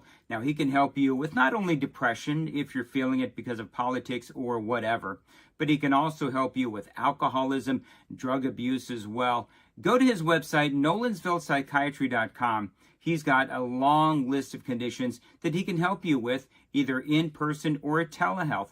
Bottom line is, he wants to make it as easy as possible for you to get the help that you need. He can help your kids as well. Check him out online. Again, nolensvillepsychiatry.com. The number's below. Thanks for listening, and good luck.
Good morning. It's now 6:30, and I'm Joan Jones with the latest stories. We've got your forecast and traffic coming up in 5 minutes. With the dictatorial government of Syria now in exile, the U.S. launched dozens of strikes against ISIS targets yesterday. U.S. Defense Secretary Lloyd Austin saying that it appears the mission was successful, taking out ISIS camps and operatives in Syria. We're still evaluating the results, but I think that we're going to find that we've been pretty successful. But that's focused on ISIS, to keep the pressure on ISIS and to deny them the ability to easily resurge. The U.S. still has 900 troops stationed in that region. Travelers along a section of I-24 in downtown Nashville diverted off the highway yesterday while police investigated a road rage incident that left one person seriously injured. Metro Nashville police are saying the victim had been traveling in a Saturn near the Silliman Evans Bridge when the shooting took place. The Saturn was being followed by another vehicle. The occupants in both cars had been in an argument before the incident. One person was shot and has life-threatening injuries. No suspects in custody so far. A police effort is underway to identify a man who was found dead yesterday in the woods of the Hamilton Creek Recreation Area off Bell Road. Metro Nashville police are saying that man died of an apparent gunshot wound. They're asking anyone with information to call Crime Stoppers. Stock futures are flat this morning, and that's the latest news. Traffic and weather next. I'm Joan Jones, WTN News. Thank you, Joan. Dan Mandis here, 632, and I've been a Beehive member for years. So I can tell you from personal experience that this is the absolute best HVAC company out there. I've been using them for over 10 years. Now, how good are they? Every month, they have new ways to save you money at Busy Bee HVAC. Now, they've decided to extend that massive special. They've got a limited number of 14 SEER 1 and 1.5 to 3 ton split heat pumps for only $6,995. Now, that's a great deal. They're also offering a $69 mainline camera inspection to make sure that your drain pipes are cleaned out and in good condition. Now, I've been a Beehive member for years because this is a great company. There's so many Christmas deals going on right now from Busy Bee Plumbing, Heating, and Cooling. Check them out. Enough to, of course, warm your heart this holiday season. Find them online, busybeehvac.com. They are your Rude Pro partner. Busy Bee Plumbing, Heating, and Cooling. Again, busybeehvac.com. Always tell them Dan Mandis told you to reach out. 615-775-7833. 615-775-7833. busybeehvac.com.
Got an accident, Hillsborough, West End. It's on West End Avenue at Orleans Drive, and that crash involves some injuries. Also, Midtown, Charlotte Avenue at 12th Avenue North, a crash reported there. And another one in Laverne. This is Old Hickory Boulevard north of Saddle Creek Way. Traffic every 10 minutes every morning on Super Talk 99.7 WTN.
.637, Nashville's Morning News on Super Talk 99.7 WTN. Good morning to your friends, along with Johnny B, Joan Jones. I'm Dan Mandis. Matthew Hurd is joining us on the Newsmaker Hotline. Headline from the Daily Mail: be warned, a secret Democrat plot to sabotage Donald Trump is already underway. The Pete Hegseth witch hunt is just the beginning. Matthew Hurt, always appreciate your analysis and perspective on these things. And so Josh Hammer writes not only about going after, of course, Pete Hegseth and his character. This goes back to, and we talked about how this is eerie similar to the situation with Justice Brett Kavanaugh, what they did to him. And they're suspecting that there's going to be even more of this as these cabinet confirmations go along. And the other thing that is happening, of course, as you know, is in states across America, they're also looking at providing funds, like in California, millions and millions of dollars to fend off anything that Donald Trump might want to do. So, I mean, I don't know, this feels a little unprecedented, but I guess my question is it? Well, this is the worst kept secret in Washington, D.C., Dan. There is no argument that Democrats are going to do everything they can to stop Donald Trump's mandate, to stop Donald Trump's agenda in Washington. And this is the worst of the obstruction that we will have ever seen in Washington. It's why the slim House majority for Republicans is so important. It's why the Senate majority for Republicans is so important. And it is going to be up to the listeners of this program and grassroots Republicans and conservatives to make sure that we don't lose any votes from Republicans who are in tough seats when it comes to confirmation of Donald Trump's appointees or advancing the Trump agenda through Congress. All it's going to take is one or two votes in the House for some of these plans to be completely derailed, and the Democrats are going to create chaos and havoc in the headlines and in the mainstream media to put pressure on Republicans to back off from the mandate that voters delivered on November 5th. It's interesting. I was talking to Congressman Tim Burchett on, I think it was Thursday or Friday. And I asked him, because of that slim majority in the House, but we also now have the majority in the Senate. And I asked him, does that put more pressure on someone like him, Tim Burchett, who, and I don't know if you know anything about him, is an Eastern Tennessee congressman. And he said it does put more pressure on him because he is somebody who always votes his conscience, and he's always voting down some of these spending bills. And he said that, now that we have the Senate, then there's more pressure on the House, and people like him who tend to be, one of those folks that he will not just go along to get along. He will vote down a spending bill if he needs to, and he'll go against the grain of the Republicans. And so when you look at the House majority, and how it is slim. I mean, do you think they're going to be able to get as much done as Donald Trump has promised?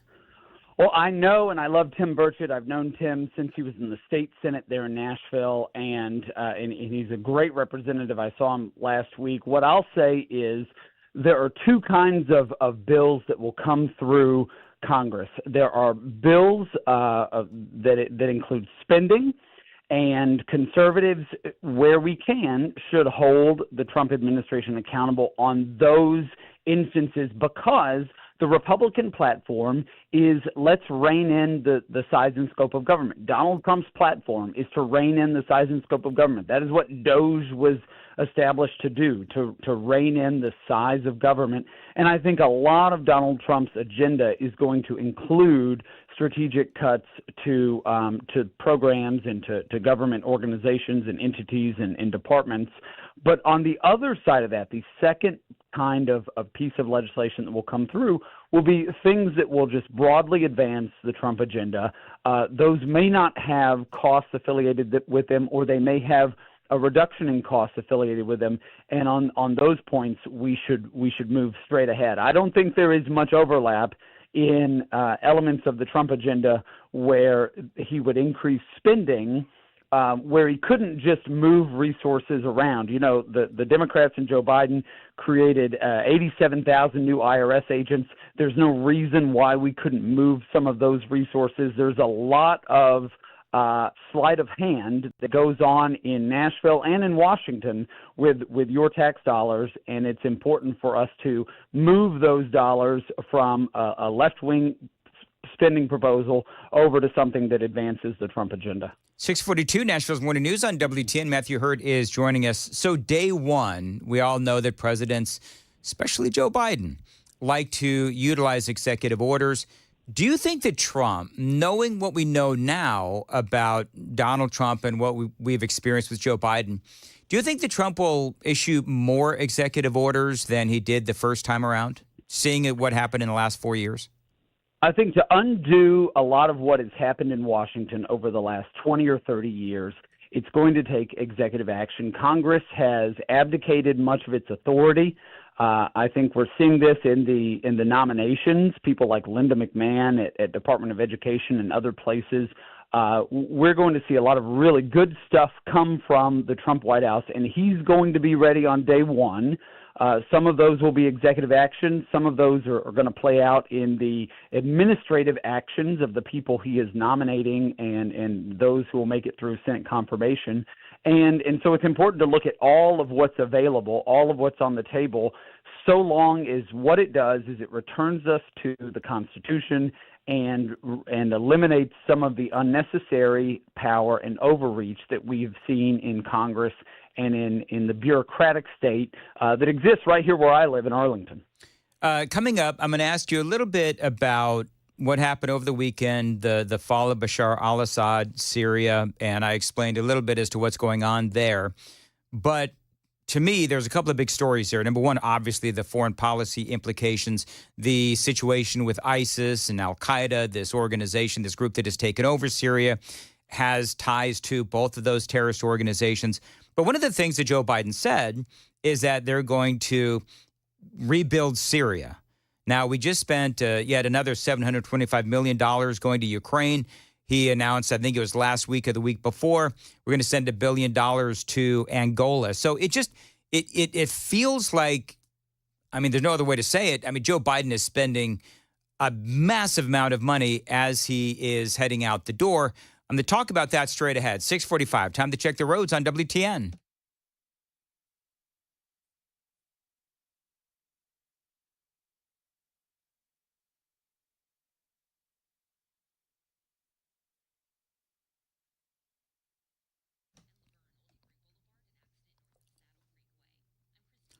.645 Nashville's Morning News. Dan Mandis here along with Matthew Hurt. Today mostly cloudy and a high of 62, 54 now at Supertalk 99.7 WTN. So it seems like Joe Biden, Matthew, is doing a number of things heading out the door. Number one, spending a lot of money on foreign policy. That's number one.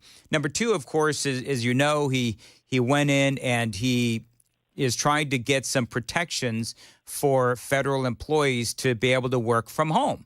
And Trump has been saying, no, I want these people to get their butts back into the office. There is a big conversation about one guy working from home who posted on social media that he was working in the bubble bath. And so that sort of, really made that conversation become a little more intriguing to a lot of folks, because they're saying, really? Our taxpayer dollars are being utilized so that people can stay home and do their job in the bubble bath. And so it just seems like on the way out the door, Joe Biden is doing whatever he can to make it a rocky launch for the Trump administration.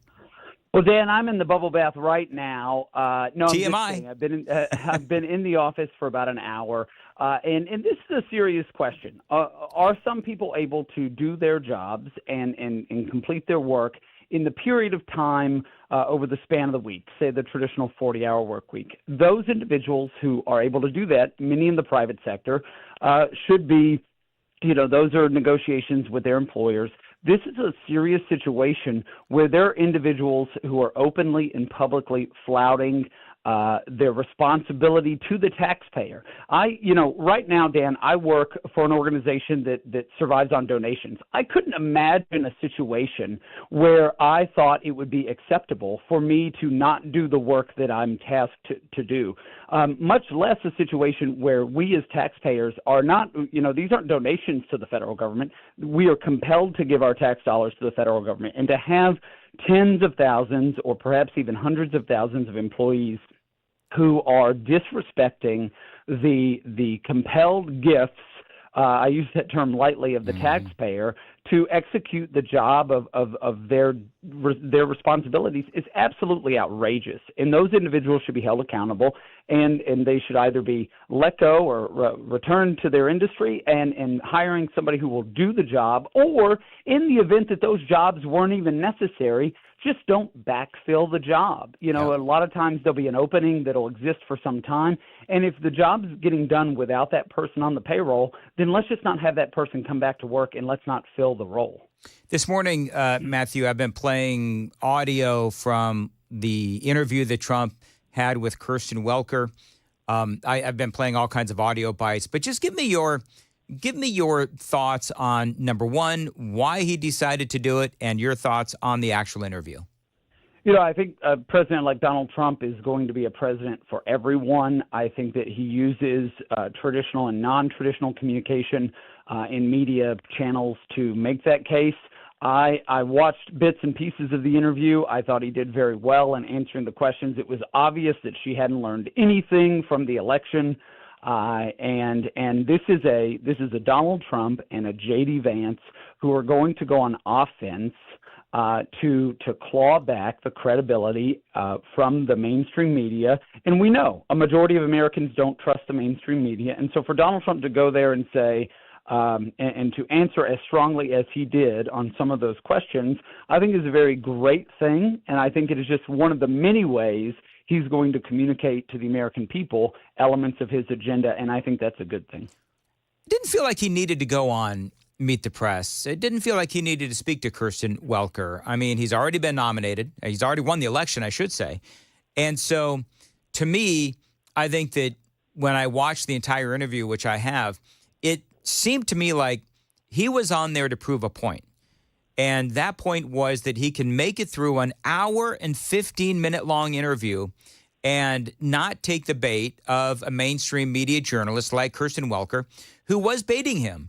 And he handled all of it with style and grace and class, even though she was, in my opinion, combative. Not as combative as I've seen her in the past, but she was combative.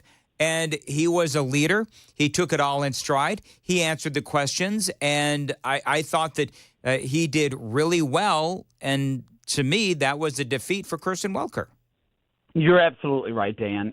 This is something where Donald Trump can sit through. He sat through a 3-hour conversation with Joe Rogan that was wide-ranging before the election. This guy has the stamina and the knowledge to sit in an hour or 2 hours or 3-hour conversation to make strong points about what he believes is his agenda and what he plans to do. And I think it was sort of a victory lap, to put it another way. And I'm excited about those opportunities for him to go and make the case to what I would consider non-traditional audiences, or the people who consume the information, the lies and half-truths and misrepresentations of the incoming Trump administration, to where he can go and make the case and maybe peel people off and bring people over to our side. It's a tremendous opportunity, and he's great for doing it. All right, Matthew, how can people find you on Twitter? I'm on Twitter and X at Matthew Hurt, MattheWHurtt. All right, thank you very much, and we'll probably talk to you later this week. Always appreciate his analysis. One of the things that I loved about what Donald Trump said is when he was asked, is he going to go after Joe Biden? I've got that audio straight ahead after the news at 7 on Super Talk 99.7 WTN. Dan Mandis here, and I want to tell you about a Nashville institution. Nashville Tent and Awning, a trusted name since 1884. Now, look, they've worked with the top companies in Nashville, but they do so much more than just tent and awnings. How about a permanent or rental enclosure for your patio? With the winter months already here, an enclosure is the perfect way to extend your outdoor living space and keep cozy while enjoying your backyard here in the cold. If you have a private event or maybe a wedding coming up and you need a fancy tent or any kind of an enclosure, they can make it look spectacular. Any size as well. They're very flexible in what they can do for you. They can also do industrial events and have worked with the Titans, Vanderbilt, and the Grand Ole Opry, to name just a few. Now, what can they do for you? Whether it's a tent or an enclosure for an event on site or your home. Amazing awnings for anywhere. Check them out today. Nashville Tent and Awning, NTACO.com, 615-329-3701, NTACO.com, 615-329-3701. Solid craftsmanship built to last since 1884. Nashville Tent and Awning.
6:56, Nashville's Morning News on Super Talk 99.7 WTN. This is my favorite audio piece of the day. This is Elon Musk's son. I think he's 10 years old. Listen to this. What should I do?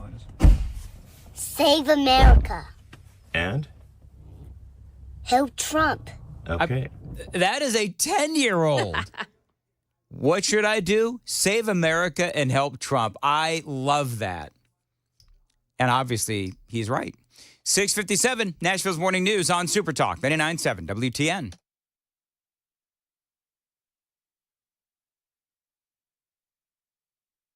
The guaranteed offer is the easiest way to sell your home. It's really simple. We bring you an all-cash offer. You close in as little as 21 days. No home inspections, no lockboxes, no open houses. Go to markspain.com to get a guaranteed offer and start packing. Hey, what's up, guys? It's Matt Murphy in the middle of downtown Franklin, Tennessee. We've talked so much about Savory Spice. I thought, why not show you the place? So let's go on in and see what's popping at Savory Spice. As I've always said, you will smell the spices even before you walk in. I can smell them right here in the doorway. Come on in and let's introduce you to the one and only Holly, who is the owner and proprietor of Savory Spice. Say hey, Holly. Hello, everyone. Now, enough about Holly. Let's talk about spicy and easy products like the incredible taco soup, which, as I said, you put this in a crock pot, you put all the ingredients that it tells you to buy right there, you put the spices in, and it's so easy. So if you don't know what you're doing around the kitchen, it's a perfect way to find your way around the kitchen, as is the Mediterranean dill risotto. Now, for the holidays, pumpkin pie spice. What doesn't it have, Holly? Pumpkin. Doesn't have any pumpkin in it. That's a fun fact for all of you kids out there. Now, if you stop by Savory Spice, either in the Franklin location or at L&L Market, you can get yourself a sample of the dill dip, which is my absolute favorite. Just tell them Matt Murphy sent you to Savory Spice with purchase now. So come by Franklin or L&L Market in Nashville and come see Holly and the entire crew at Savory Spice.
Well, good morning. It's now 7 o'clock, and I'm Joan Jones with your top stories. It's just overcast, now 54 degrees. The rain is officially out of here. We've got your forecast still to come, though. We begin this morning with the sounds of celebratory gunfire. And it continues to fill the streets of the Syrian capital of Damascus this morning after the overthrow of President Bashar al-Assad's government over the weekend. Now, the Kremlin has confirmed that Russia has granted political asylum to former Syrian President Bashar al-Assad.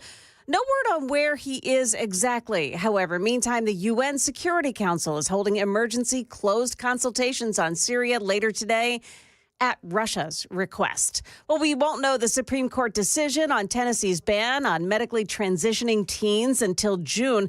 But the co-author of that bill, State Senator Majority Leader Jack Johnson, tells WTN's Matt Murphy that he understands more now that for some kids, adolescence is a nightmare. I have nothing but love and compassion in my heart, and I can say the same for my colleagues in the General Assembly who supported this legislation.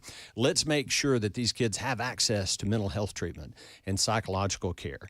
We should do a better job of that, and we're working to do that. Let's love these kids, get them through this difficult time. In Mount Juliet, an 18-year-old man is facing aggravated assault charges after getting into an argument with another driver. The unnamed man, the 18-year-old, then reportedly left his truck, retrieved a shotgun, and began advancing toward the other driver. That driver drove away and called police. We're learning that Laura Trump is stepping down as co-chair of the Republican National Convention, saying on X that she has accomplished her goals. The announcement comes amid talk that she may be considered as a replacement for Florida Senator Marco Rubio, who will serve as Donald Trump's Secretary of State. And celebrity hip-hop star Jay-Z is named in a new lawsuit that accuses him and Sean Diddy Combs of statutory rape. Jay-Z's real name is Sean Carter. His accuser says the attack happened at an after-party following the 2000 Video Music Awards. The woman who was identified as Jane Doe in this amended lawsuit says she was just 13 at the time and had wandered into a nearby bedroom when Carter raped her, followed by Combs. Now, Jay-Z has wasted no time blasting the attorney who was representing the alleged victim, accusing him of extortion, saying in part, quote, "These allegations are so heinous in nature that I implore you to file a criminal complaint, not a civil one. Whomever would commit such a crime against a minor should be locked away." That's ABC's Phil Tate reporting. Futures are flat ahead of the opening bell. That's the latest news. Traffic and weather are next. I'm Joan Jones, WTN News.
We have an accident this morning in Bellshire at Briley Parkway, the eastbound lanes at I-24 North. That's exit 18. 2 lanes are blocked. The 2 left lanes are blocked.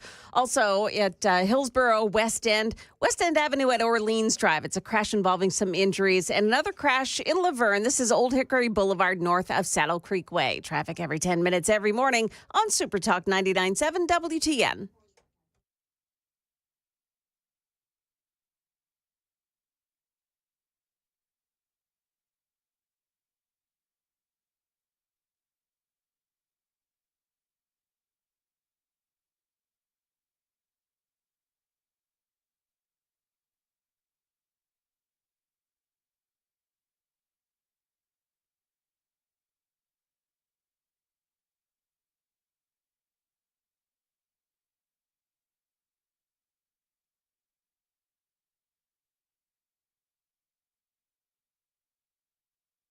Information fueled. Opinion driven. This is Nashville's Morning News with Dan Mandis. And so, my fellow Americans, We talk news. 7:07, Nashville's Morning News on Super Talk 99.7 WTN. Welcome on into your Monday, December 9th, along with Joan Jones, Johnny B, Dan Mandis here. How are you?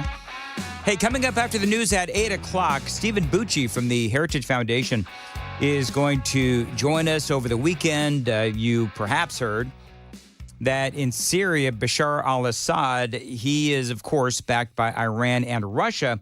Well, he has fled to Russia. Dude is worth, by the way, I'm just reading this, $2 billion.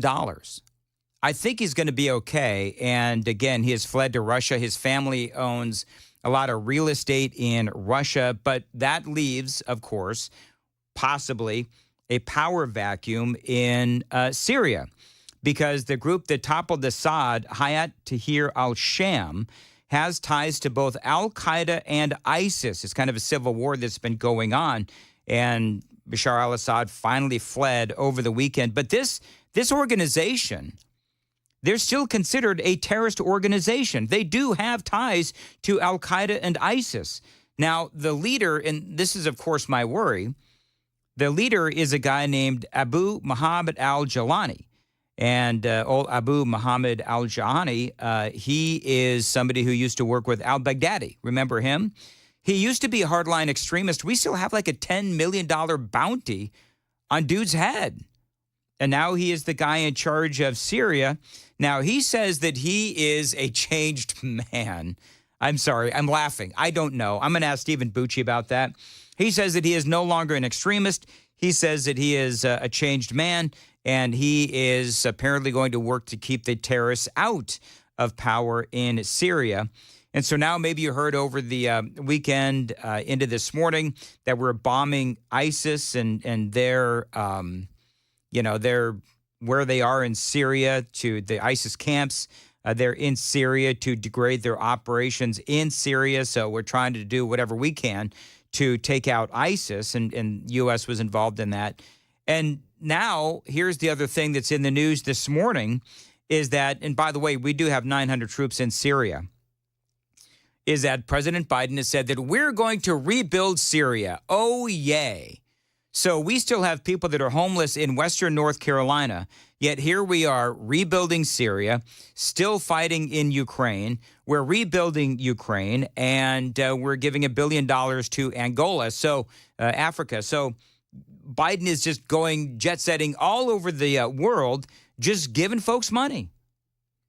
Meantime, we still have disasters in Western North Carolina. You know who found time to go to Western North Carolina? J.D. Vance. J.D. Vance was in Western North Carolina, I believe it was over the weekend. And he said, you know what, once January 20th comes in, we're going to do all we can to help you folks. But now they're talking about this jail in Syria, where they have 100,000 people that have been in this jail, and they're trying to release people within this jail. Well, one of the big questions that I'm going to have for Stephen Bucci, okay, you had Bashar al-Assad. In Syria, you have ISIS camps. And so now my question is, with Bashar al-Assad out, he was like the strong man that was keeping all of the terrorists at bay. And so now the question is, will ISIS see a resurgence, and will ISIS and al-Qaeda take over Syria? And what do we do with our 900 troops in Syria? So there's a lot to talk about, and that is just a few of the questions that I have for Stephen Bucci coming up after the news at 8 o'clock right here on Super Talk 99.7 WTN. Now, Donald Trump, somebody said on the Super Text line, and I appreciate the question. Who was it? This was Christy, 0237. And I was talking about Donald Trump going on Meet the Press and talking to them about his next term in office. And so Christy says, do you not think that Donald Trump is just trying to relate to Americans that just watch the mainstream media? And perhaps. But I will tell you that Meet the Press would not have been the mainstream media journalist that I would have turned to. It just wouldn't have been, because I think that Meet the Press and Kirsten Welker, I think that she is the worst of the worst. But maybe there was a reason for that.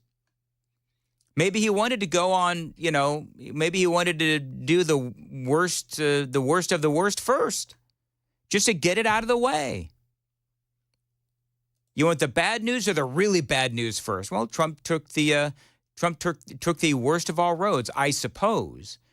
But here's the deal, is that he handled it. If you've been hearing me throughout the morning, I think that he did really well. One of the questions that was asked is, will you, Donald Trump, go after Joe Biden? Are you going to go after Joe Biden? I'm really looking to make our country successful. I'm not looking to go back into the past. I'm looking to make our country successful. Retribution will be through success.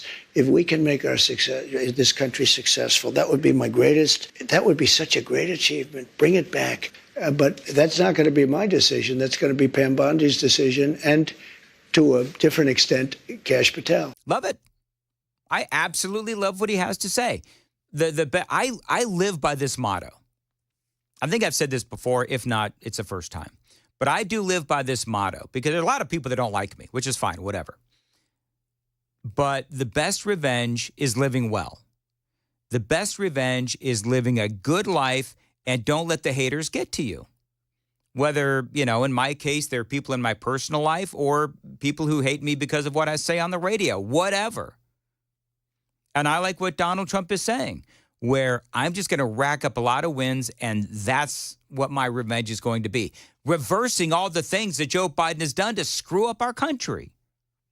So racking up wins is a good thing. But he also says that if Pam Bondi and Kash Patel want to look at these things that have happened against Donald Trump, go ahead. And let's be honest, there's a lot of things that have happened. I mean, everybody knows the lawfare that's been going on, from the classified documents case, the raid against Mar-a-Lago.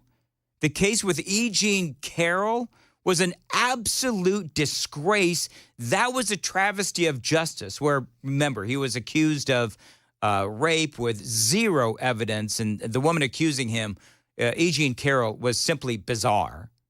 The New York case where they accused him of inflating his real estate, that was a bunch of BS. The Jack Smith DOJ case where they accused him of trying to overturn the election. States, of course, Colorado, like Colorado, trying to take him off the ballot. Everywhere you turned, lawfare, trying to keep him off the ballot, trying to impact the election. Fulton County, Georgia, where they accused him of trying to interfere with the election. So here's the deal.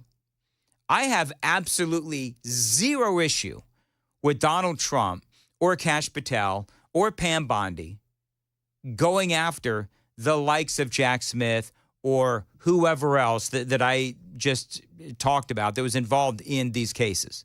I have no problem whatsoever.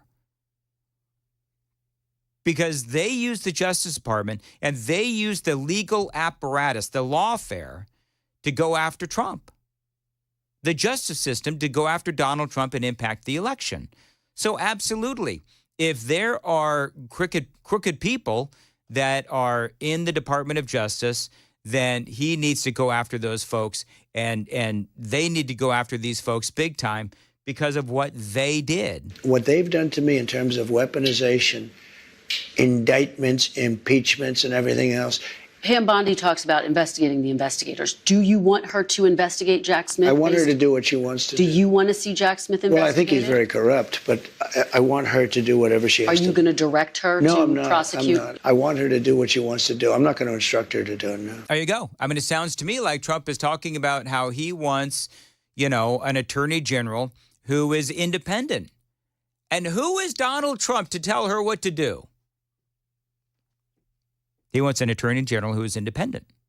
And if she looks into, if she starts getting into the offices of the Department of Justice and she starts checking out, what's going on and who did what and how all of that lawfare that I've just talked about transpired, and she sees fit to go after Jack Smith and some of these other folks, then absolutely she should.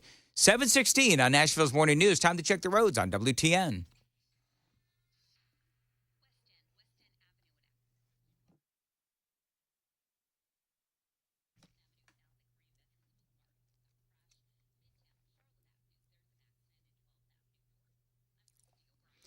Mostly cloudy today and a high of 62, 55 now. Appreciate you listening to Nashville's Morning News on Super Talk 99.7 WTN. It was a very wide-ranging interview that Donald Trump did with Kirsten Welker, and she did ask him. It's a very typical question about the first 100 days. Well, we're going to do something with the border, and very strong, very powerful. That'll be our first signal, and a first signal to America that we're not playing games. We're going to be extending within that period, or as soon as we can, the Trump tax cuts, because, you know, they're coming due and they're very substantial for people. And it would be very, I think it will anger a lot of people, frankly, if we don't get an extension of that. That's what led us to one of the greatest economies ever. And those two things are going to be very vital, very important. We're going to be focusing on crime in the cities. I look forward to doing it, but we have to do something about crime, and mostly in our cities. Love it. So mass deportation, crime, and the Trump tax cuts.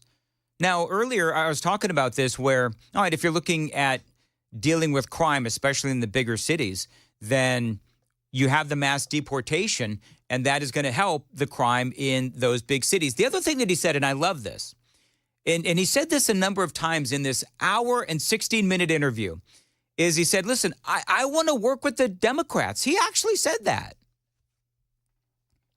He wants to work with Democrat governors. He wants to work with Democrat mayors, because the bottom line is he wants to help the American people. He wants to keep the American people safe, which is more than we can say for the likes of Gavin Newsom, which is more than we can say for the likes of, you know, the mayor of Chicago or the mayor of Denver, Colorado, where they're out there saying, oh, we're gonna fight Donald Trump at every turn. Now, the good news is that Trump is on the right track. He's saying all the right things. John Thune is the incoming Senate Majority Leader, and they've got a plan. He and Mike Johnson, Speaker of the House, they've got a plan to work fast, to start getting the bad guys out. And Trump is ready. I think we're all ready for what comes next. Is it your plan to deport everyone who is here illegally over the next 4 years? Well, I think you have to do it. It's a very tough thing to do, but you have to have, you have rules, regulations, laws. They came in illegally. The people that have been treated very unfairly are the people that have been online for 10 years to come into the country. And we're going to make it very easy for people to come in terms of they have to pass the test. They have to be able to tell you what the Statue of Liberty is. They have to tell you a little bit about our country. They have to love our country. They can't come out of prisons. We don't want people that are in for murder. Nope. We sure don't. And he's right about this costing us a fortune. I love the suggestion. This is an opinion. I was telling you about this earlier from a guy named Chuck DeVore, and he wrote an opinion piece for Fox News. And he wants to, but y'all know what remittance is, right? So somebody comes to this country, illegally or not, and they work and they get a job. They send their money back to their families in their home countries. And in a lot of these countries, dare I say all of these countries, remittances coming from California, I should say remittances coming from America, it's a big part of their country's economy. And so this guy, Chuck DeVore, is saying, you know what? We need to start taxing those remittances, because here's the deal. It costs us, and this is true, $151 billion over the last few years. That's my money and your money. That is taxpayer dollars. That is going back to, number one, their money is going back to wherever they came from. And that $151 billion over the last few, that's our money. That's our taxpayer dollars. And so why not try to get some of that back by taxing these remittances up to 50%? You could charge these folks 50% tax on remittances to help pay for any number of things like the border wall, or pay for all of the services that they get here in America. Social services, education, healthcare, dealing with law enforcement, and so forth. They do this, by the way, I love this. They do this in Oklahoma. They impose a 1% fee on international wire transfers. And you know that generated like $14 million in 2016 and 2017? I love that. I love that because it, at the very least, number one, that is a message to tell these people that, okay, you know what? You're going to come here, and if you're going to work, okay, but we're going to tax that money that you're going to try to send back to your family. And it's all about pulling out the welcome mat. Because under Joe Biden, we do have a welcome mat for illegal immigration. And Trump is doing everything he can to send the message out that no, our country is an absolute mess. But he also understands, Trump does, that we do have a lot of challenges ahead. I'll tell you what's going to be horrible. When we take a wonderful young woman who's with a criminal, and they show the woman, and she could stay by the law, but they show the woman being taken out, or they want her out, and your cameras are focused on her as she's crying, as she's being taken out of our country. Yep. And then the public turns against us. But we have to do our job, and you have to have a series of standards and a series of laws. And in the end, look, our country is a mess. It is. It is a mess, and he's got to clean it up. And this is probably going to be one of the biggest. It will be. I would say, yeah, this is probably modern times. I mean, we had to clean up after the Civil War, obviously. But I mean, modern times, this is going to be the biggest cleanup job I think a president has ever had to do. Again, putting aside the Civil War, modern times. I think that the incoming president, Donald Trump, he's got his work cut out for him, and so does his cabinet. And so do the American people. 723 on Nashville's Morning News. By the way, the Super Text line is open, 615-737-9986. Dan Mandis with a question for you, friends. If your roof was destroyed in a storm, how much of that replacement cost would your insurance company cover?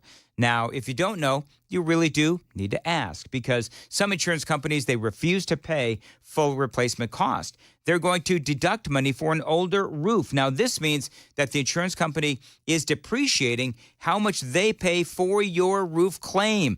An older roof, they're going to pay you less, and that could leave you on the hook for thousands of dollars. Now, my friends at King & Associates Insurance, they will pay full replacement cost. So whether you have to replace a 10-year-old roof or a 2-year-old roof, they pay for it to be replaced, period. It is that kind of focus on customer service that makes King & Associates Insurance one of the absolute best insurance companies around. So call them, tell them Dan Mandis told you to reach out at 615-329-8121. 615-329-8121. Get your royal review at tkinginsurance.com.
Hey everybody, Dan Mandis from Nashville's Morning News. The Wall Street Journal reported a while ago that people are feeling stress, anxiety, and depression because of this election. If that's you, talk to my guy, Dr. Christopher Van Shank. He is a psychiatrist out in Nolensville. Now, he can help you with not only depression, if you're feeling it because of politics or whatever, but he can also help you with alcoholism, drug abuse as well.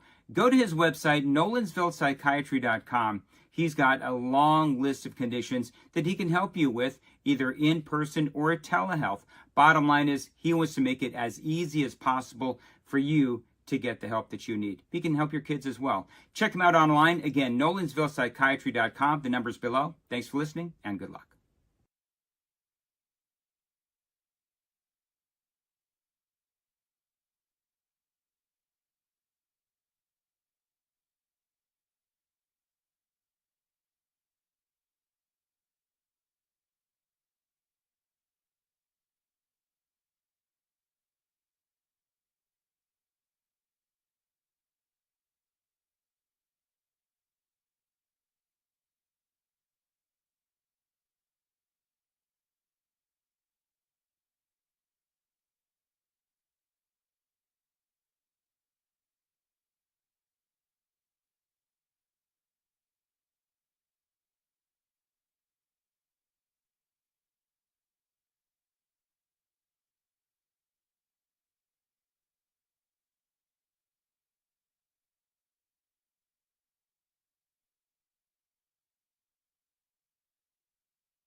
$7:29, Nashville's Morning News on Super Talk 99.7 WTN. Jones in the news. Coming up next, Dan Mandis here. My company for foundation repair, concrete leveling, and waterproofing is United Structural Systems. Now, they fixed my foundation. They can help yours as well. They're awesome, easy to work with, and above all, United Structural Systems, they are competent and reasonable.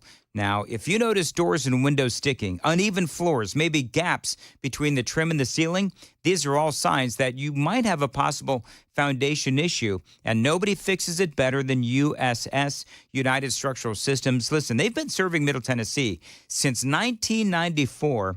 They've helped thousands of satisfied customers, including me, with great work and communication as well. Now, they're going to give you a free inspection and detailed estimates before you make a decision. Communication is always key to making sure that everybody is on the same page.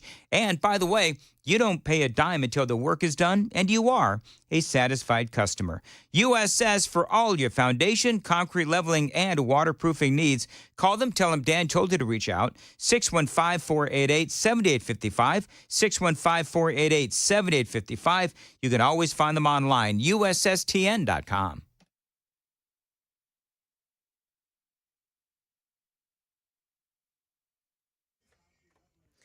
Good morning, 7:30 now. I'm Joan Jones with your top stories. New York police divers are searching a pond in Central Park for evidence in Wednesday's brazen killing of a health insurance executive. Authorities still have not found or named him, but they believe the suspect escaped by bus about 45 minutes after United Healthcare CEO Brian Thompson was gunned down. Police searching in Central Park for a second day, divers scouring the water for evidence, including the distinctive murder weapon and the bicycle the suspect was seen pedaling away from the crime scene. The pond is close to the spot where police found what they believe is the suspect's backpack. Sources tell ABC News it contained a jacket and Monopoly money. Detectives are trying to determine if the play money was meant as some sort of statement. That's ABC's Aaron Katursky reporting. A man running an illegal daycare in Antioch has been charged with rape. Police say Imran Malik raped 2 girls in his care over the course of 4 years. Malik's wife, Molly Sinclair, took a plea deal in the case last month. This woman tells Channel 4 her daughter had been sexually abused. He was a monster. He was a monster, that no one in her family cared about her, that her father wasn't in the picture because she wasn't worthy of it. And that at the end of the day, she truly did like what was happening to her. He was sure of it. She called Child Protective Services to report Malik and then called dozens of other parents to let them know their child may have been abused as well. If you rely on Social Security, you may have longer wait times for service next year unless Congress agrees to the White House Budget Office request to increase funding.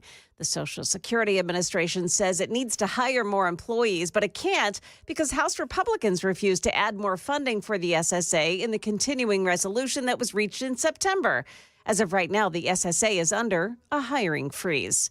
That's the latest news. Traffic and weather are next. I'm Joan Jones, WTN News. Thank you, Joan. 7:32 on Nashville's Morning News on WTN. Spend time where it matters this holiday season and sell your home fast with the guaranteed offer from Mark Spain Real Estate. Now, you don't have to worry about showings, open houses, or spending money on costly repairs.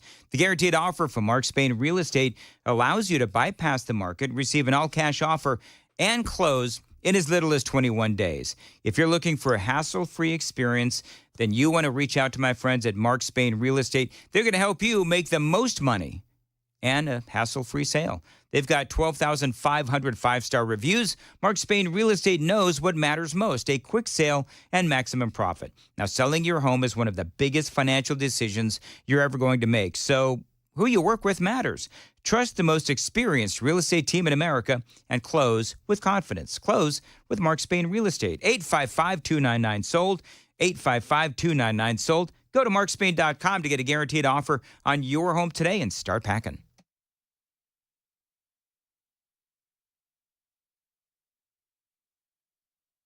Hey, what's up, guys? It's Matt Murphy in the middle of downtown Franklin, Tennessee. We've talked so much about Savory Spice. I thought, why not show you the place? So let's go on in and see what's popping at Savory Spice. As I've always said, you will smell the spices even before you walk in. I can smell them right here in the doorway. Come on in, and let's introduce you to the one and only Holly, who is the owner and proprietor of Savory Spice. Say hey, Holly. Hello, everyone. Now, enough about Holly. Let's talk about spicy and easy products like the incredible taco soup, which, as I said, you put this in a crock pot, you put all the ingredients that it tells you to buy right there, you put the spices in, and it's so easy. So if you don't know what you're doing around the kitchen, it's a perfect way to find your way around the kitchen, as is the Mediterranean dill risotto. Now, for the holidays, pumpkin pie spice. What doesn't it have, Holly? Pumpkin. Doesn't have any pumpkin in it. That's a fun fact for all of you kids out there. Now, if you stop by Savory Spice, either in the Franklin location or at L&L Market, you can get yourself a sample of the dill dip, which is my absolute favorite. Just tell them Matt Murphy sent you to Savory Spice with purchase now. So come by Franklin or L&L Market in Nashville and come see Holly and the entire crew at Savory Spice.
Got a crash involving some injuries. Nashboro Boulevard at Doubletree Lane. Also a crash blocking off the right shoulder on Briley Parkway eastbound at I-24 North. That's exit 18.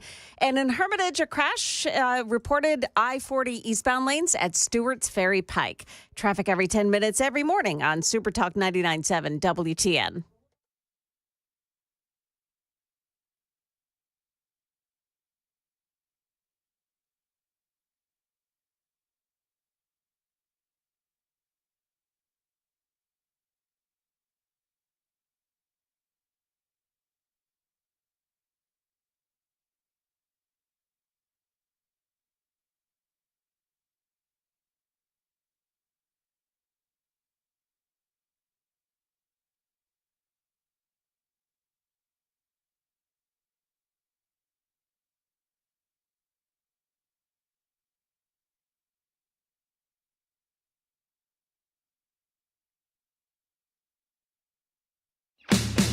7:37, Nashville's Morning News on Super Talk 99.7 WTN. Good morning to you, friends. Dan Mandis here and Nashville's Morning News, along with Johnny B and Joan Jones. So we were talking earlier briefly about this Anna Kasparian. And it just seems to me, now she is one of the Young Turks. Now, if you don't know what the Young Turks, who they are, is they're a bunch of libs. So they're a bunch of progressives. And they've spent the last, 8 years blasting Donald Trump. And so Anna Kasparian is one of these hosts of the Young Turks. And she had an interview with Glenn Beck. And I'm just going to play some of this for you because, like a lot of members of the media, they are now having to deal with the fact that they were clearly wrong. And now America has rebuked them, progressives and Joe Biden and the rest, because of what we've seen. This is Anna Kasparian. I can definitely be honest about my own flaws and my own mistakes because I bought the mainstream media narrative that there wasn't a migrant crisis. Really? And yeah, I did believe it. I believe because, look, I was an idiot because, I mean, who do you trust in today's media landscape? I know. Now, I'm just going to stop right there because who do you trust? Why did you trust your own eyes, Anna Kasparian? Because you didn't have to look very far to know that there is a migrant crisis. I mean, you had to be willfully ignorant to not see that there is a migrant crisis. Yes, every town has now become a border town, basically. Yes, and I mean, we had all those Haitians that were underneath the bridge out there, and was that Texas, I think, right? Yes. And so to sit here and say, oh, well, I was listening to Corinne Jean-Pierre, really? As opposed to the mountain of actual evidence that was out there? And so she's saying, well, I was an idiot. I believe the mainstream media. Well, okay, your own willful ignorance, to me, means that you have destroyed your own credibility. So I don't know exactly, and we'll get to more of this audio. I have not heard this yet. We're having fun with audio because, I like to play audio that I haven't heard yet just so that I can, sort of react to it along with you folks. But, at first blush, when she says, I was an idiot, well, I agree. Right. There's a lot of liars out there. Yeah, and when it comes to mainstream media, the fact of the matter is they do play defense more and more for the Democratic Party. And that's an issue because there was a time when that didn't happen. And so I still believed in their good faith reporting, even though it turns out, a lot of these reports would omit really important details about what's really going on. And so it wasn't until Texas Governor Greg Abbott started busing or sending migrants to blue cities where that woke me up. That woke a lot of people up. And now, Johnny, what did I say? Will you start telling me to flag the tape? Because that is exactly what I said when he was doing it at the time. Oh, yeah. Because people are like, well, why is he shipping them to blue states? He's giving them, more people in those blue states that are going to be counted in the census so that they get more representation in the House of Representatives. The reason he did that was to get the conversation going. The reason he did that was so that he could say, look, this is what is going on. It has been going on for years. Yes, that's exactly right. So notice that she realized when, Greg Abbott was doing this, that she was red-pilled. Now, there's part of me that believes that, best way to put this, part of me believes that she realizes how irrelevant her side is. And so because her side is now so irrelevant that there are some on her side that are trying to say, like a light bulb moment, a red pill moment. Oh, I see. And trying to come more towards the middle to keep that relevance. And that's what she's trying to do. She's trying to blame the media for her own ignorance. And again, she was willfully ignorant. And I'm not going to feel sorry for you. And she had something happen to her, which we're going to get into. But I'm not going to feel sorry for you because you were willfully ignorant. Well, you're still willfully ignorant because she's calling illegal immigrants migrants. Yes. Great point, Johnny. Great point. Here's more from, in case you're wondering, this is Anna Kasparian, one of the one of the famous Young Turks, and they are part of a group of progressives, I guess young progressives. I don't know. I've never really watched their show. But, she is saying, yeah, my bad. I didn't realize there's an illegal alien problem in this country. Oh, because the media didn't tell me. And suddenly Why? America realizes, oh, there is a migrant crisis. Why did that wake you up?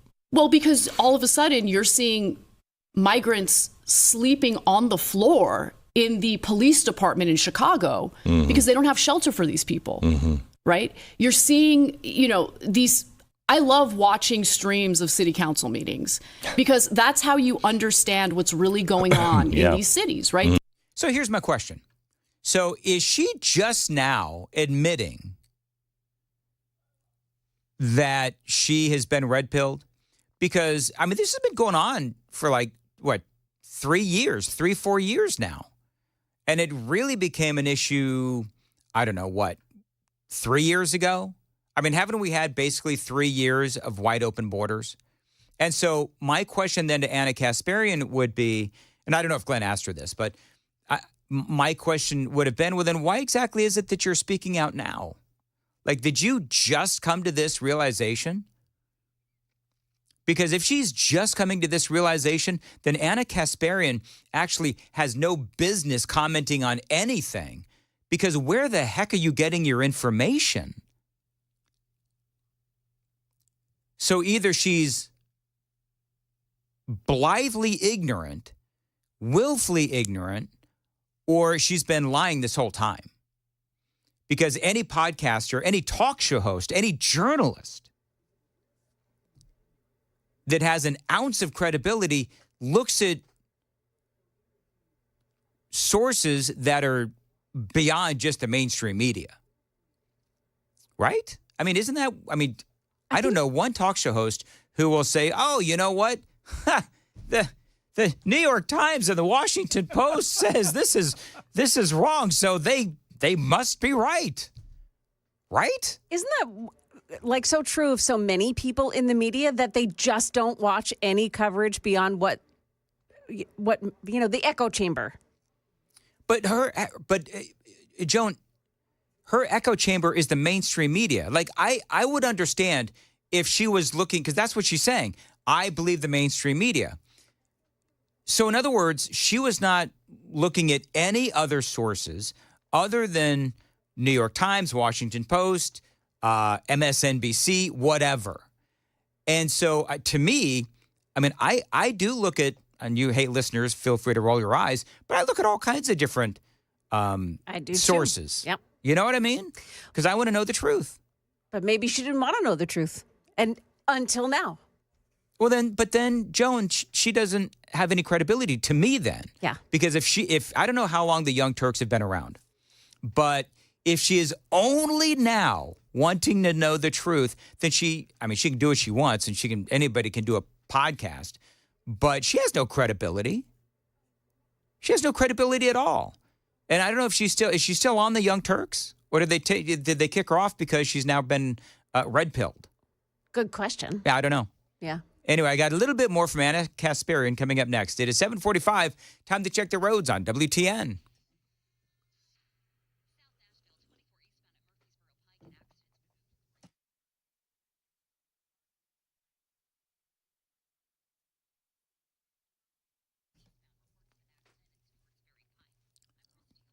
Mostly cloudy today and a high of 62, 55 now on Super Talk 99.7. WTN. Young Turks host Anna Kasparian blasting the media over migrant crisis in this interview with Glenn Beck. These are real people who live there, and they get their opportunity to speak. Chicago's been an amazing thing to watch. Wild. Yeah. I watch every city council meeting from Chicago because it's crazy. Incredible. Yeah. And for me, rather than relying on mainstream media reporting or anyone's reporting, to be quite honest with you, what I'll do is I'll go out of my way and I'll watch, the entirety of a government function, local government function. I talk to real people and I get a sense of where hearts and minds really are. I'm so confused because on the one hand, she's saying, well, I listen to the mainstream media. On the other hand, she's bragging about watching city council meetings in their entirety and streaming them. Well, I would say to Anna, I'm smelling BS a mile away. So I think it was a year to year and a half ago at least that we played that audio, Johnny, from that city council meeting where the people were rising up and they were angry and they were yelling at the aldermen and the city council and all. That was like a year and a half ago. Exactly. So if Anna Kasparian, again, who I'm just saying, I smell BS, if she really was watching all of these city council meetings, she would have known that something was up in Chicago because we played the... And by the way, you don't have to play. This is what's so dumb about this. You don't have to stream an entire city council meeting. Follow the right people on Twitter or X. Yes. It's all over the place. Exactly. It goes right back to being willfully ignorant. And so on election night, I wasn't surprised at all. I knew what was coming. I totally knew it was coming. I knew that Cook County was going to swing, I think it's about 8 percentage points toward Republicans. I knew LA County, and this is what I was surprised about. I did not expect Donald Trump to flip 10 counties in California from blue to red. But I guess I shouldn't have been surprised about that either, because when you look at the conditions that people are living in a Democrat-controlled state, well, yeah, you can understand why people are turning their backs on the Democratic Party. Now, Joan, you were talking about, and yeah, people are turning their backs on the Democrat Party, which is, I believe that now she has now been red-pilled. Well, because reality set in. Yeah, because that's exactly right, Johnny. Reality set in. That's what the Democrats were battling. The Democrats weren't battling Trump or even the Republican Party this term. They were battling their own... Themselves, yeah. Because reality hit. You saw what everything they passed has done to the country. Yep, that's exactly right. Now, I don't know how long she has been red-pilled or when she came up with, oh my gosh, the media has been lying. But if she said that her first indication was when the Texas Governor Greg Abbott started shipping illegals to some of these various cities, well, that was well after the rest of the world realized, and the rest of America who were paying attention, that we had an illegal immigration problem in this country. And she had something that happened. And I'm sitting here and I'm not saying very nice things about Anna Kasparian, but I'm glad she's okay. Because, Joan, you were telling us earlier about something that happened to her where she was walking her dog. Yeah, she was walking her dog, I think, on Chicago's city streets. And she had been over to pick up her dog's poop. And a homeless or illegal immigrant person came up behind her and sexually assaulted her. And that was what clicked. It became very personal to her. Yeah. And that's what caused her to start changing her mind. Glad she's okay. Yes, clearly. But at least she escaped with her life.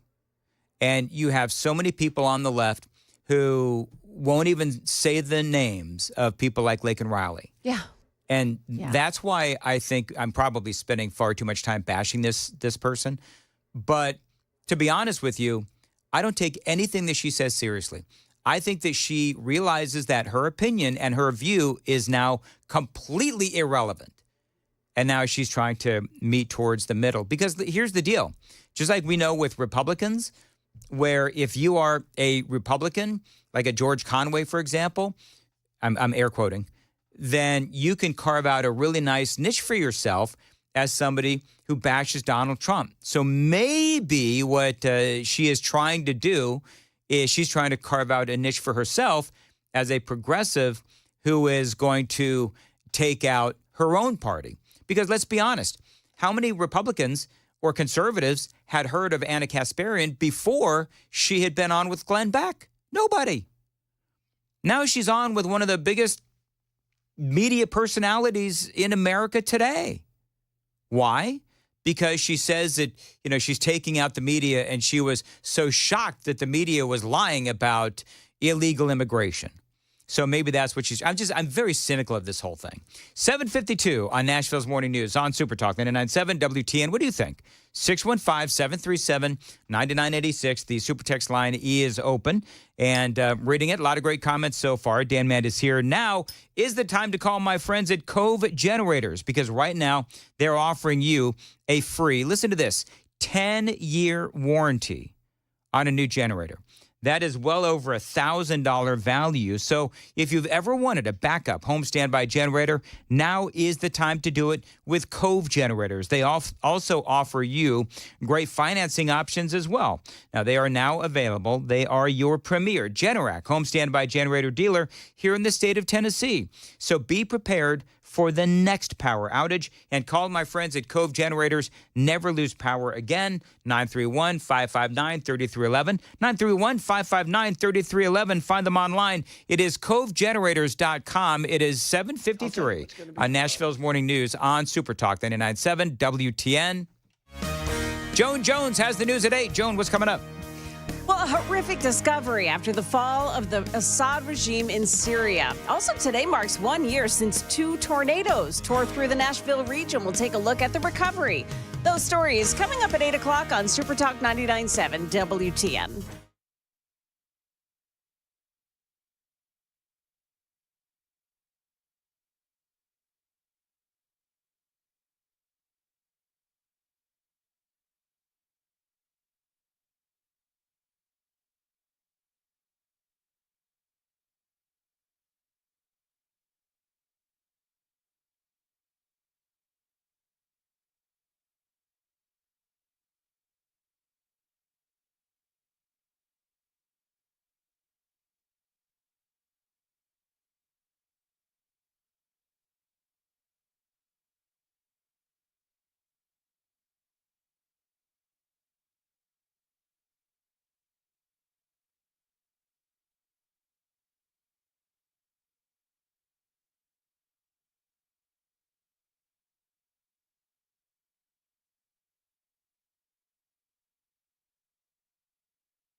Did you know you're overpaying for your health and wellness products?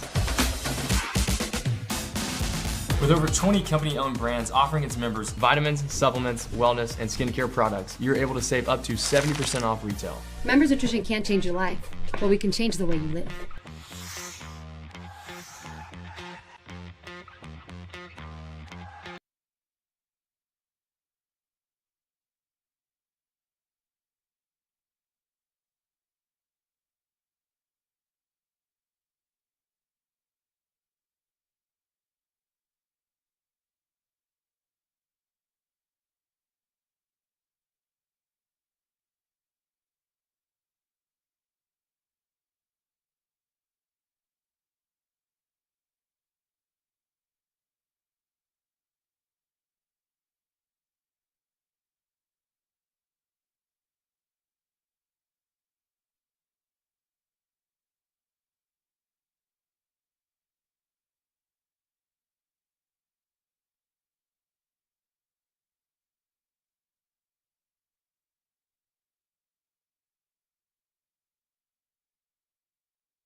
7:57, Nashville's Morning News on Super Talk 99.7 WTN. Maybe you heard the news. We've been talking about it all morning long. Bashar al-Assad from Syria, the leader of Syria, he has bailed. He fled to Moscow over the weekend. So now, who is going to take over Syria? Well, a guy with ties to ISIS, Al-Qaeda as well. This could be very, very bad. We'll have to see what happens. But coming up, Stephen Bucci is... Johnny, can you turn that up just a little bit more? Totally kidding, John. Coming up, Stephen Bucci, though, from the Heritage Foundation, is going to join us and talk about the future of Syria and how this will impact us here in Nashville. 7:57, Nashville's Morning News on Super Talk 99.7 WTN.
Good morning, 8 o'clock now. I'm Joan Jones with your top stories. We have a couple of problem spots on 24 this morning. The westbound lanes. One crash at Hickory Hollow Parkway, exit 60, and then another at exit 66. That's Sam Ridley Parkway. That is an overturned vehicle. 2 right lanes are blocked. More on that and your forecast still to come here. President Joe Biden has welcomed the fall of the Syrian government. Following that announcement yesterday, the U.S. struck more than 75 ISIS targets in Syria to prevent the terrorist group from taking advantage of the political situation.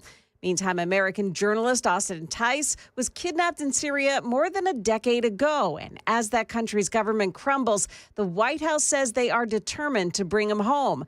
But his family has doubts. After the Syrian government fell to rebel fighters, President Biden said he was determined to get Austin Tice back. But his siblings, Jacob and Naomi Tice, say that after their recent meetings with U.S. officials, they're not sure the White House is prepared to seize the moment. We wanted to know that they had a plan in place, and if they do, that's definitely not something that they shared with us. And if we do, we hope that Austin is at the forefront of those plans. Shannon Kingston, ABC News, Washington. Also, a horrific discovery today, which shows just how brutal the Assad regime had been. Syrians are fast discovering the truth of the Assad regime. Underground prisons full of women and children.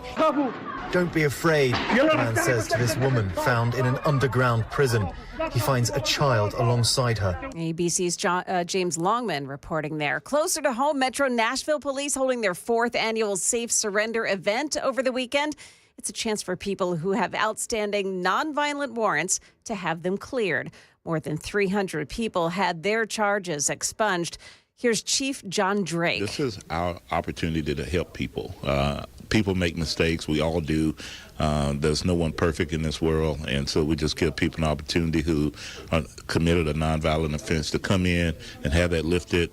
My heart says help people, and that's what we want to do. It has been a year since an EF3 tornado swept through Clarksville, killing 4 people.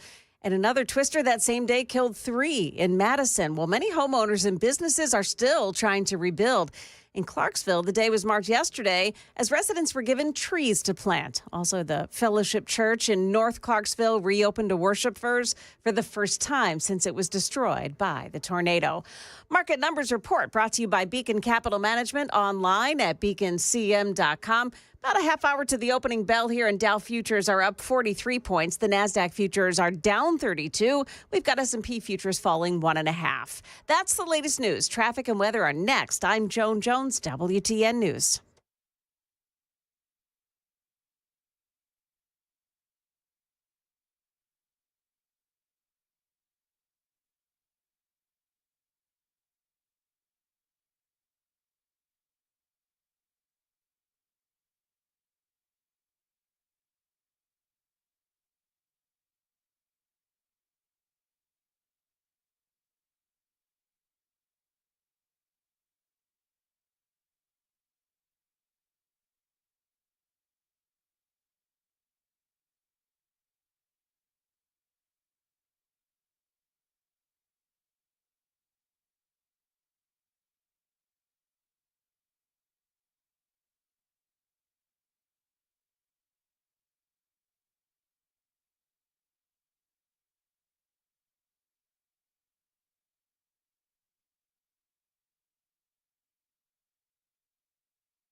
Yeah, it's a mess on 24 this morning. The westbound lanes at Hickory Hollow Parkway, exit 60, it's a crash.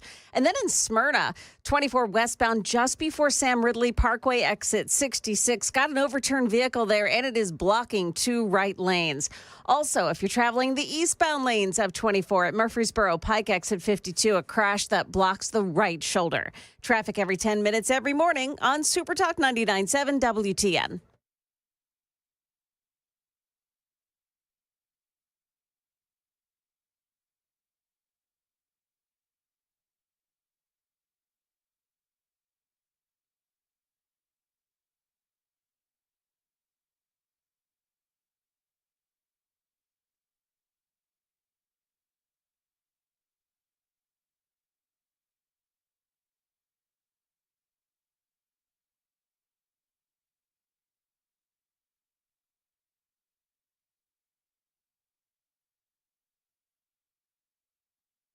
Information fueled, opinion driven. This is Nashville's Morning News with Dan Mandis. And so, my fellow Americans, we talk news. 8:06, Nashville's Morning News on Super Talk 99.7 WTN. Good morning to your friends. Dan Mandis here along with Johnny B, Joan Jones, Stephen Bucci is joining us live. Stephen, always great to have you on for your perspective and analysis on all things foreign policy. So Bashar al-Assad, he has fled to Moscow. This is a very big deal with, as many say, global ramifications. I want to ask you a few questions here regarding Syria. And people are saying this is a victory for the U.S., it's a victory for Europe, and it is a loss for Iran and Russia. Talk a little bit, first of all, I want to get into who has now taken over. But first, just talk about what it means for 2 of our arch enemies, Iran and Russia. Well, it's a big loss for Iran. Syria was one of Iran's linchpin partners, a weaker partner, granted, but its location was critical as a staging area for Iran to support Hezbollah, for Iran to get things out of Syria and then around and then down to the Gaza Strip to support Hamas. And likewise, Hezbollah and the Iranians helped prop up Assad. So for them, this is a major, major loss. It shows, one, that Hezbollah no longer has the ability to help its other partners in this Iranian coalition. The Iranians are weakened as well, or actually shown to be much weaker than everybody thought they were through the conflict with Israel. And it's really taken the whole Shia crescent that Iran had formed down a whole bunch of pegs.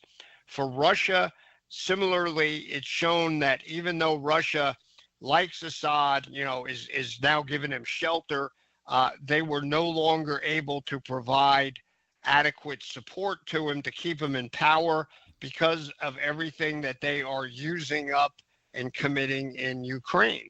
So it's also showing that the Russians have some limits here, and they've probably reached them and may have exceeded them all already, which is a good thing for Ukraine, and particularly going into any sort of negotiations after the Trump administration take power. But right now, it was a lethal combination for Assad. I'll throw in added there another player nobody seems to talk about very much is Turkey, and the Turks have put their support behind this so-called rebel coalition, who are primarily radical Sunnis. Well, and so yeah, this was a Sunni Shia thing as well. Yeah. And and to be honest with you, it's a net win for the world that Assad is gone, and that it's decremented Russia and Iran, but it's not necessarily time to do the happy dance. We don't know what these guys are going to do now that they get into power. The people who are at the head of this rebel coalition are not our buddies. No, I mean, let's talk about, if I may, Hayat Tahrir al-Sham. I probably shanked that. But, I mean, this group has ties in the past to al-Qaeda and ISIS. They're still considered a terrorist organization. And their leader, a guy by the name of Abu Muhammad al-Jalani, we've got a $10 million bounty on his head, and he's considered a terrorist. He worked with the likes of Abu Bakr al-Baghdadi. Now, he says that he's a changed man. Tell me a little bit about this organization, because I share your concerns. Yeah, look, these guys are, they changed their name. They were the Al-Qaeda al-Nusra group, which was just the Al-Qaeda affiliate in Syria. Not a big group, but with a lot of very tough fighters, a lot of bomb-making capabilities. They were part of the A-team, and they withdrew from Al-Qaeda, alleging that they disagreed with Al-Qaeda's view of taking over the whole world, which is also the view that ISIS has. They want to take over the whole world too. But this group has now said that they no longer have a beef with the United States. They no longer have a beef with Israel, though that's really kind of dubious. They just want to get their country free of Assad, and that's all they were looking for. So they didn't want to take over the whole world for Allah, but they wanted to take over Syria for Allah. I am not quite ready to give them a pass. And even the Biden administration, previous to yesterday, wasn't. They didn't take him off the terrorist list. They didn't take al-Jalani off the terrorist list. As you said, there's big bounties on his head. But all of a sudden yesterday, Joe Biden's offering humanitarian support. He's offering, you expect them to send over some lawyers to help them write their constitution. Look, these are not good guys. Right. These are hardcore bad guys about whom we know very other than the hate that they have spewed out and that they have inflicted on other people in Syria for the last couple of years. Well, it is way too soon to start throwing them support, whether it's rhetorical, financial, or military. Well, I mean, you do have, I mean, Syria, I think, correct me if I'm wrong, and I may be, but they've got Christians in Syria. They've got a very diverse sort of, nation there. And so are they going to come in and are they going to impose, very strict Islam rules? And all of a sudden we're going to be, right back to where we were years ago during the Obama administration when Christians were being killed across the Middle East? That's the danger, Dan. It really is. You're right. Syria, even under the Assads, was a lot more, it's kind of hard to say, but the cosmopolitan, they were open to diversity. As long as you played along with the Assads, you were okay. Now we have these radical groups, Hezbollah and the Iranians, radical Shia. Assad, also a Shia, not particularly radical religiously, but, a horrible dictator. But now you have these guys with the Al-Qaeda background and the ISIS background who are very radical Sunnis, Salafists. And they, if you're a Shia in Syria right now or a Christian, you're not feeling real comfortable that these guys are going to be in charge. And I already saw videos of these guys grabbing young women and taking them off at kind of as, personal booty to give to their fighters for the victory. That's not the kind of thing we should be celebrating. And this could be the next nightmare in Syria. Yep.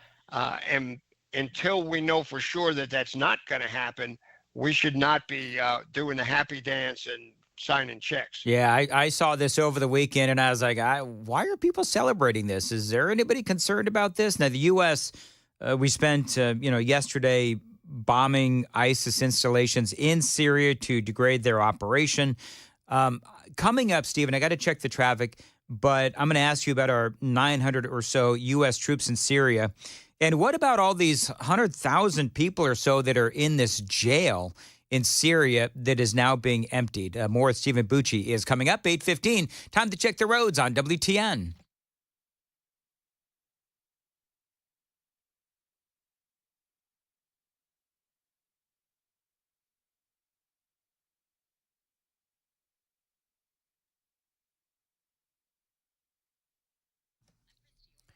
$8:16, Nashville's morning news, mostly cloudy today, and a high of 62 right now, 55 at Super Talk 99.7 WTN. Stephen Bucci from the Heritage Foundation is joining us talking about the fall of Bashar al-Assad in Syria.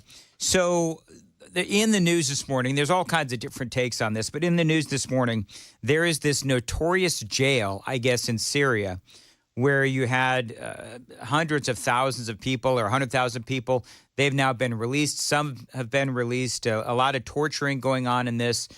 Should I even ask who was actually in this jail? Because the worry, of course, is that they're releasing a whole bunch of bad guys out into the world.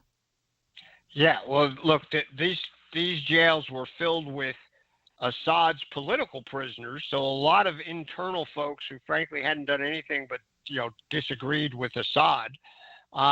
Apparently, they have women, children.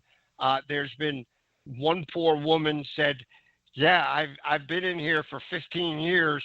I've birthed numerous babies during the time that I've been in here, and I have no idea who any of the fathers are because they were all product of rape and torture and everything else."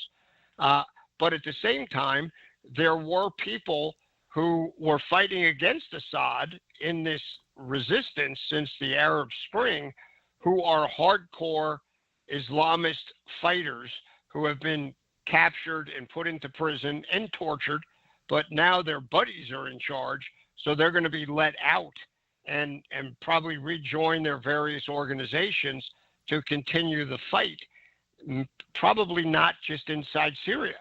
So it's really, and then there's the weird part. There's apparently a couple of thousand people stuck in parts of the prison that they don't know how to open up the cells. Yeah, there's no ventilation. There's like they're just in a concrete box.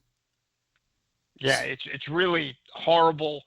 They're trying to find some of the former Assad personnel who might know the codes to get these people out. But if you were an Assad person, you're not exactly going to walk up and say, hey, I'll help you unlock these doors, because you know you're going to get the axe right after that. This is a horrific circumstance there. Again, happy that Assad is gone, but we have no idea what's going to happen in the next couple of days, weeks, months inside of Syria. It could end up being way worse than even under Assad. 900 troops, I guess we have there in Syria. Is that an accurate number? And what happens to those folks? Right now, it appears these are folks that are all stationed in the eastern part of Syria. They were there since we had the fight against ISIS. They're in Syria, and basically, obviously ISIS didn't go away. It's still part of the coalition, but it was, massively degraded through our efforts and the support of some of the elements of the resistance that are not radical Islamists. And right now, the word is our folks are going to stay there. The purpose of these strikes over the weekend was to send a message to ISIS as much as anything else. Leave us alone. Don't mess with the Americans. Go do whatever you're going to do with your buddy Jolani, but stay away from our folks. The trouble is, right now, the administration that's in power has absolutely no credibility with anybody.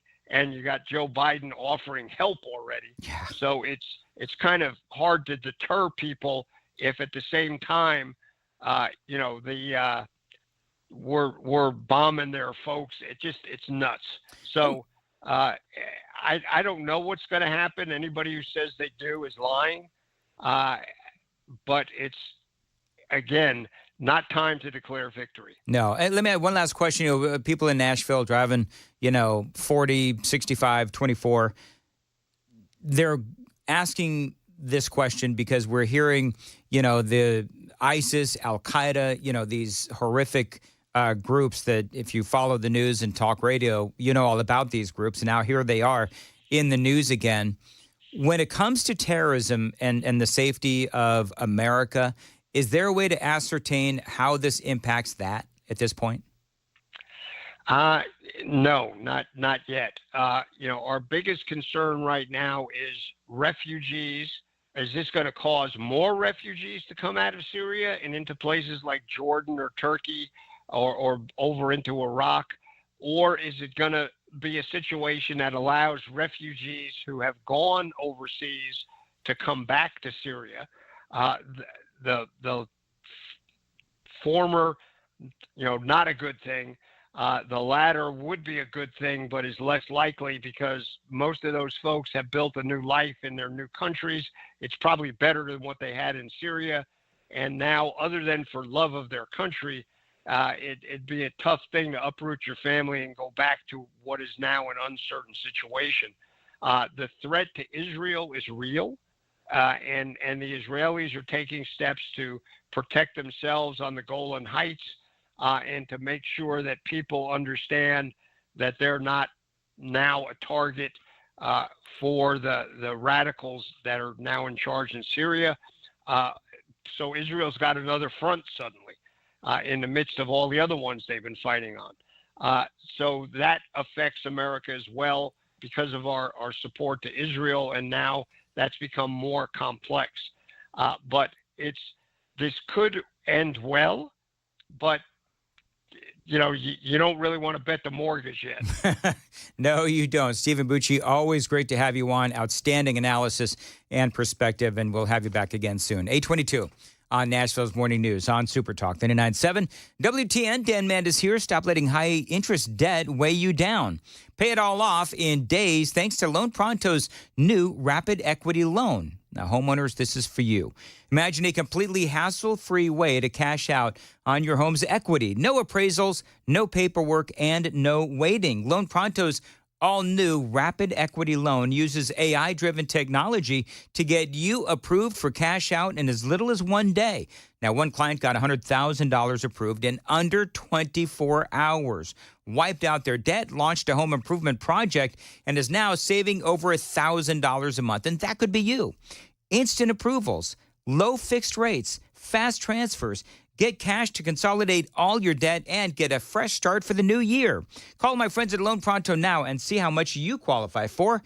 Imagine by this time next week, you could be credit card debt free. Don't wait. Get your cash fast by calling this phone number right now, 615-499-5780. 615-499-5780. LoanPronto.com is the website. As always, tell them Dan told you to reach out. Equal housing lender, NMLS 166-1781.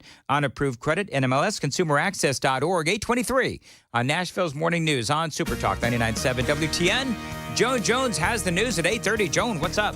Dan, concerns for Christians in Syria after a well-known rebel group takes control of that country. Also, why a Nashville dad is behind bars.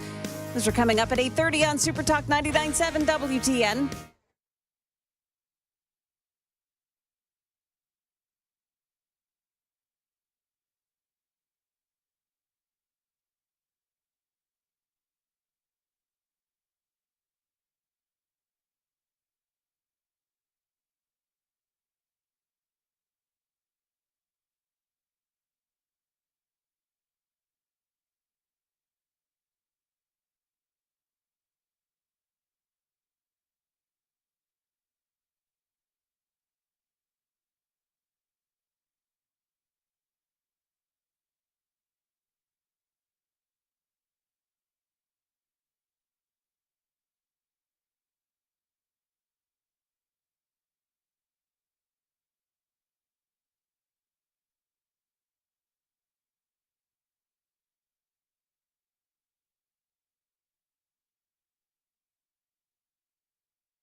829 Nashville's Morning News on Super Talk 99.7 WTN. Check us out on the web, video, streaming, 997WTN.com. Also X and Facebook and YouTube and all Twitter, Twitch, and the rest of it. It's kind of funny, Johnny and Joan, because the people that watch us online, they say that when you watch the radio show, it actually adds an entire new dimension. Case in point, I don't know, Joni, if you... Joan, God, That's the second time today I've become Joni. I don't know what... You know what? Can I be honest? I was looking up something over the weekend, and I think it's poisoned my brain. It's Joni Ernst, isn't it? No. Okay. No, it was Joni and Chachi with Happy Days. Oh. Just don't ask what I do late at night. Just don't bother. Anyway. Seriously. So Stephen Bucci was referring to Joan, the fact that some of these bad guys there in Syria have been taking young girls. Yeah. And he called them their personal booty.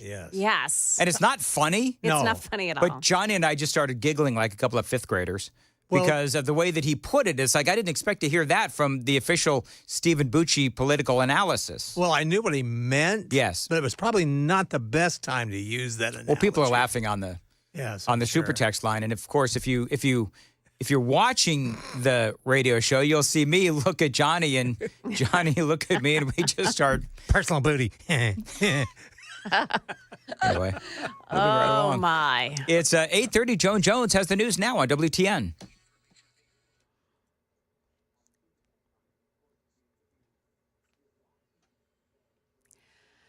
Good morning, I'm Joan Jones. It's 8:30, and I've got your top stories here with the government of Syria now in exile. The U.S. launched dozens of strikes against ISIS targets yesterday.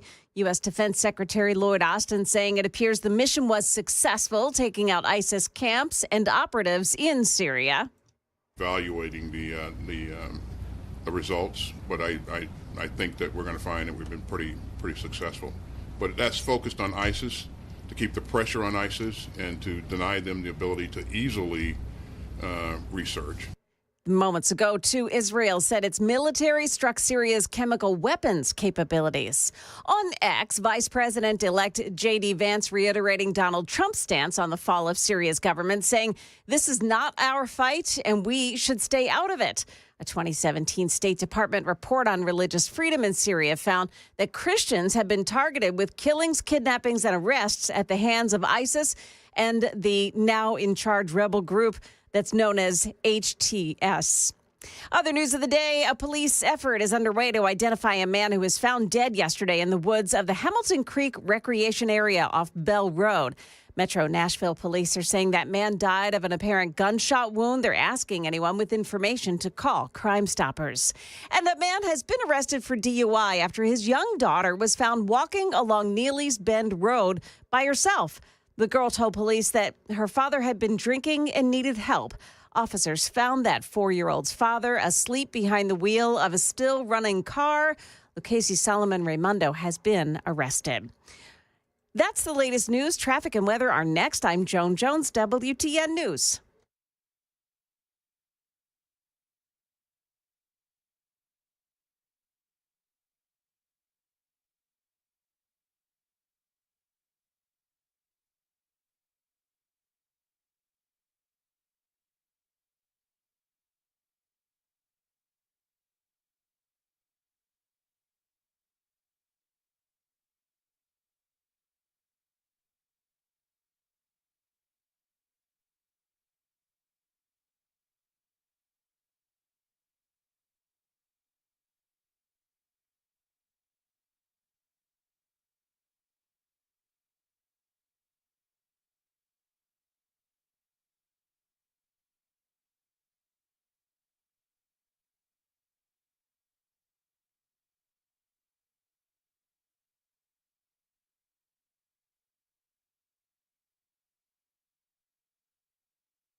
Well, all of a sudden, the roads are a mess in Clarksville. It's at 24, the eastbound lanes past Rossview Road, exit 8. It's an accident this morning. Another accident in Goodlettsville. It's a crash that blocks the left lane on 65 southbound at Long Hollow Pike. Now, at the North Loop, a crash that blocks the off-ramp right shoulder on 65 North Loop northbound.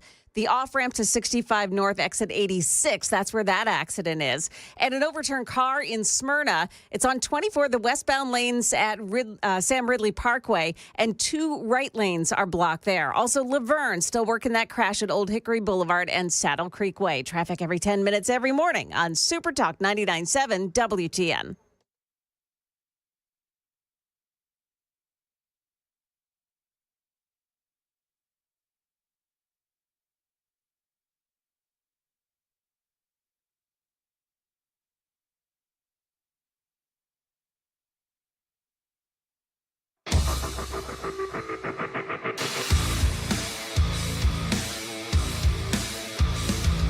Oh, I guess that's us. 8:37.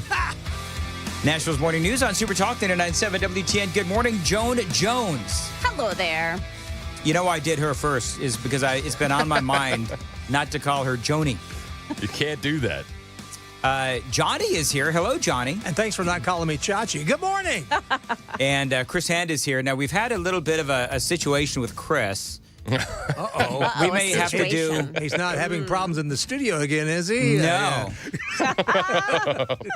No, but I think all of that flatulence is impacting his memory. Is that so? He comes in, and he says, and that's a reference to Friday's Gang of Four. Yeah. But he comes in, and he says, oh, my God, I've got this great video of Grandma getting run over by a reindeer.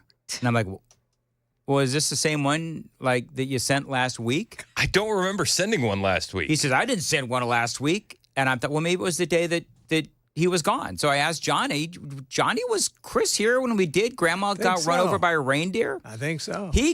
Chris is like describing this, and no offense, Chris, but I mean, it's like I'm dealing with my 90-year-old grandmother who had Alzheimer's. Here we go. In fact, that was it. Chris was out that day, but he had sent you the video. Oh, so I was out that day.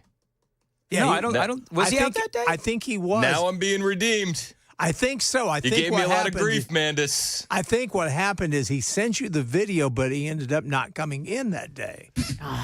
So how was I supposed to know? Providing cover. I'm sorry, but that's Johnny. Johnny got me off the X. Johnny got me off the X. That's what I'm remembering.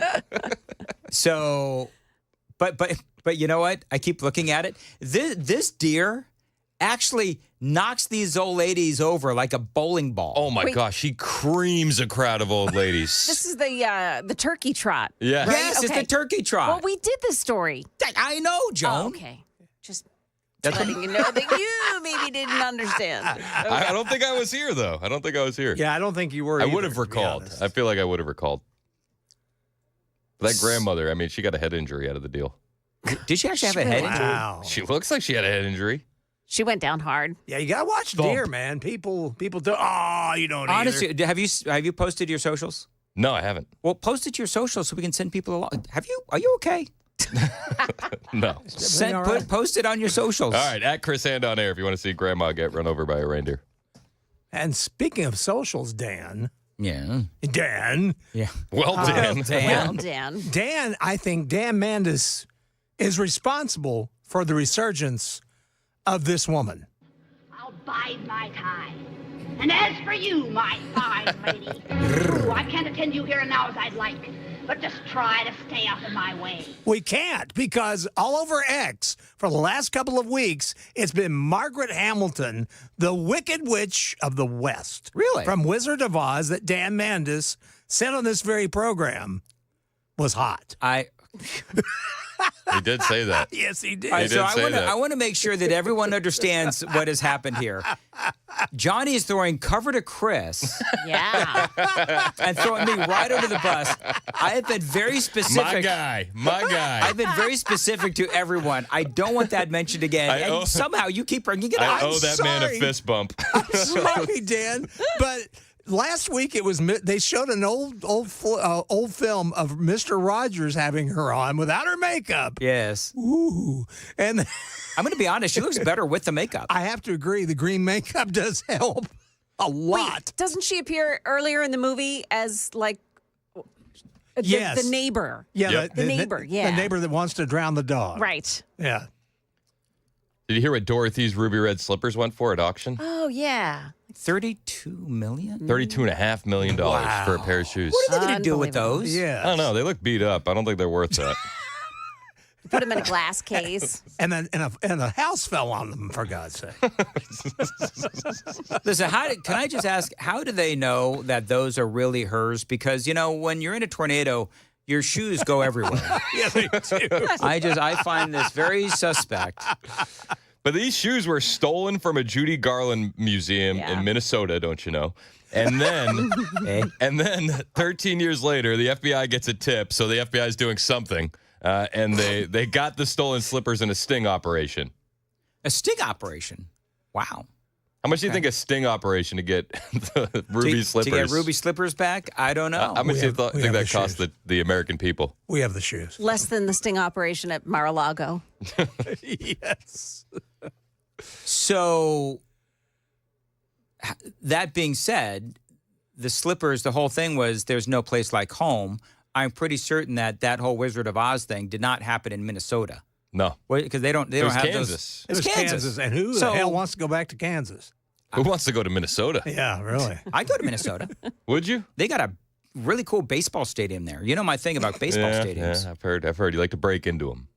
I do like to break into baseball stadiums. Dan breaks and enters and he gets baseball dirt. stadiums. And he gets the dirt. And I get dirt. There you go. Well, that's what I used to do. The old sound stadium. Yeah. I broke into that. Although it's really easy because it was falling down. But there was one day I went to the old sound stadium, and I'm walking around the old locker room and the dugout and, back in the manager's office and the whole thing. Wow. It was very cool. Yeah. And then they tore it down. So Did they arrest you? No. Darn. No, they asked me to take some debris. Less for them to clear. Darn. Why would you say darn? Well, because that would have been a great story, right? It would have made it a better story, Dan. Why do I feel like everyone is working against it? I was just saying to Johnny, Johnny, it's been a pretty darn good show. Until now. Now I got everybody fighting against me. And by the way, Gene Simmons now put up a picture of Margaret Hamilton, and he's posing with her. Yeah, he's got his full makeup. Big old freaky tongue out. Yeah, and he's got his makeup on, too. Yeah. Yeah. So you have started a Margaret Hamilton revival.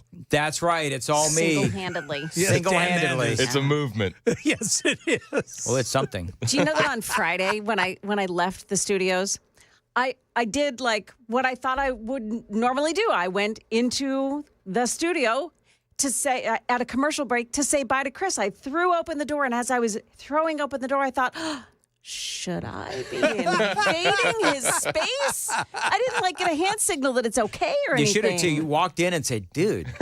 Yeah. Or right? held your nose.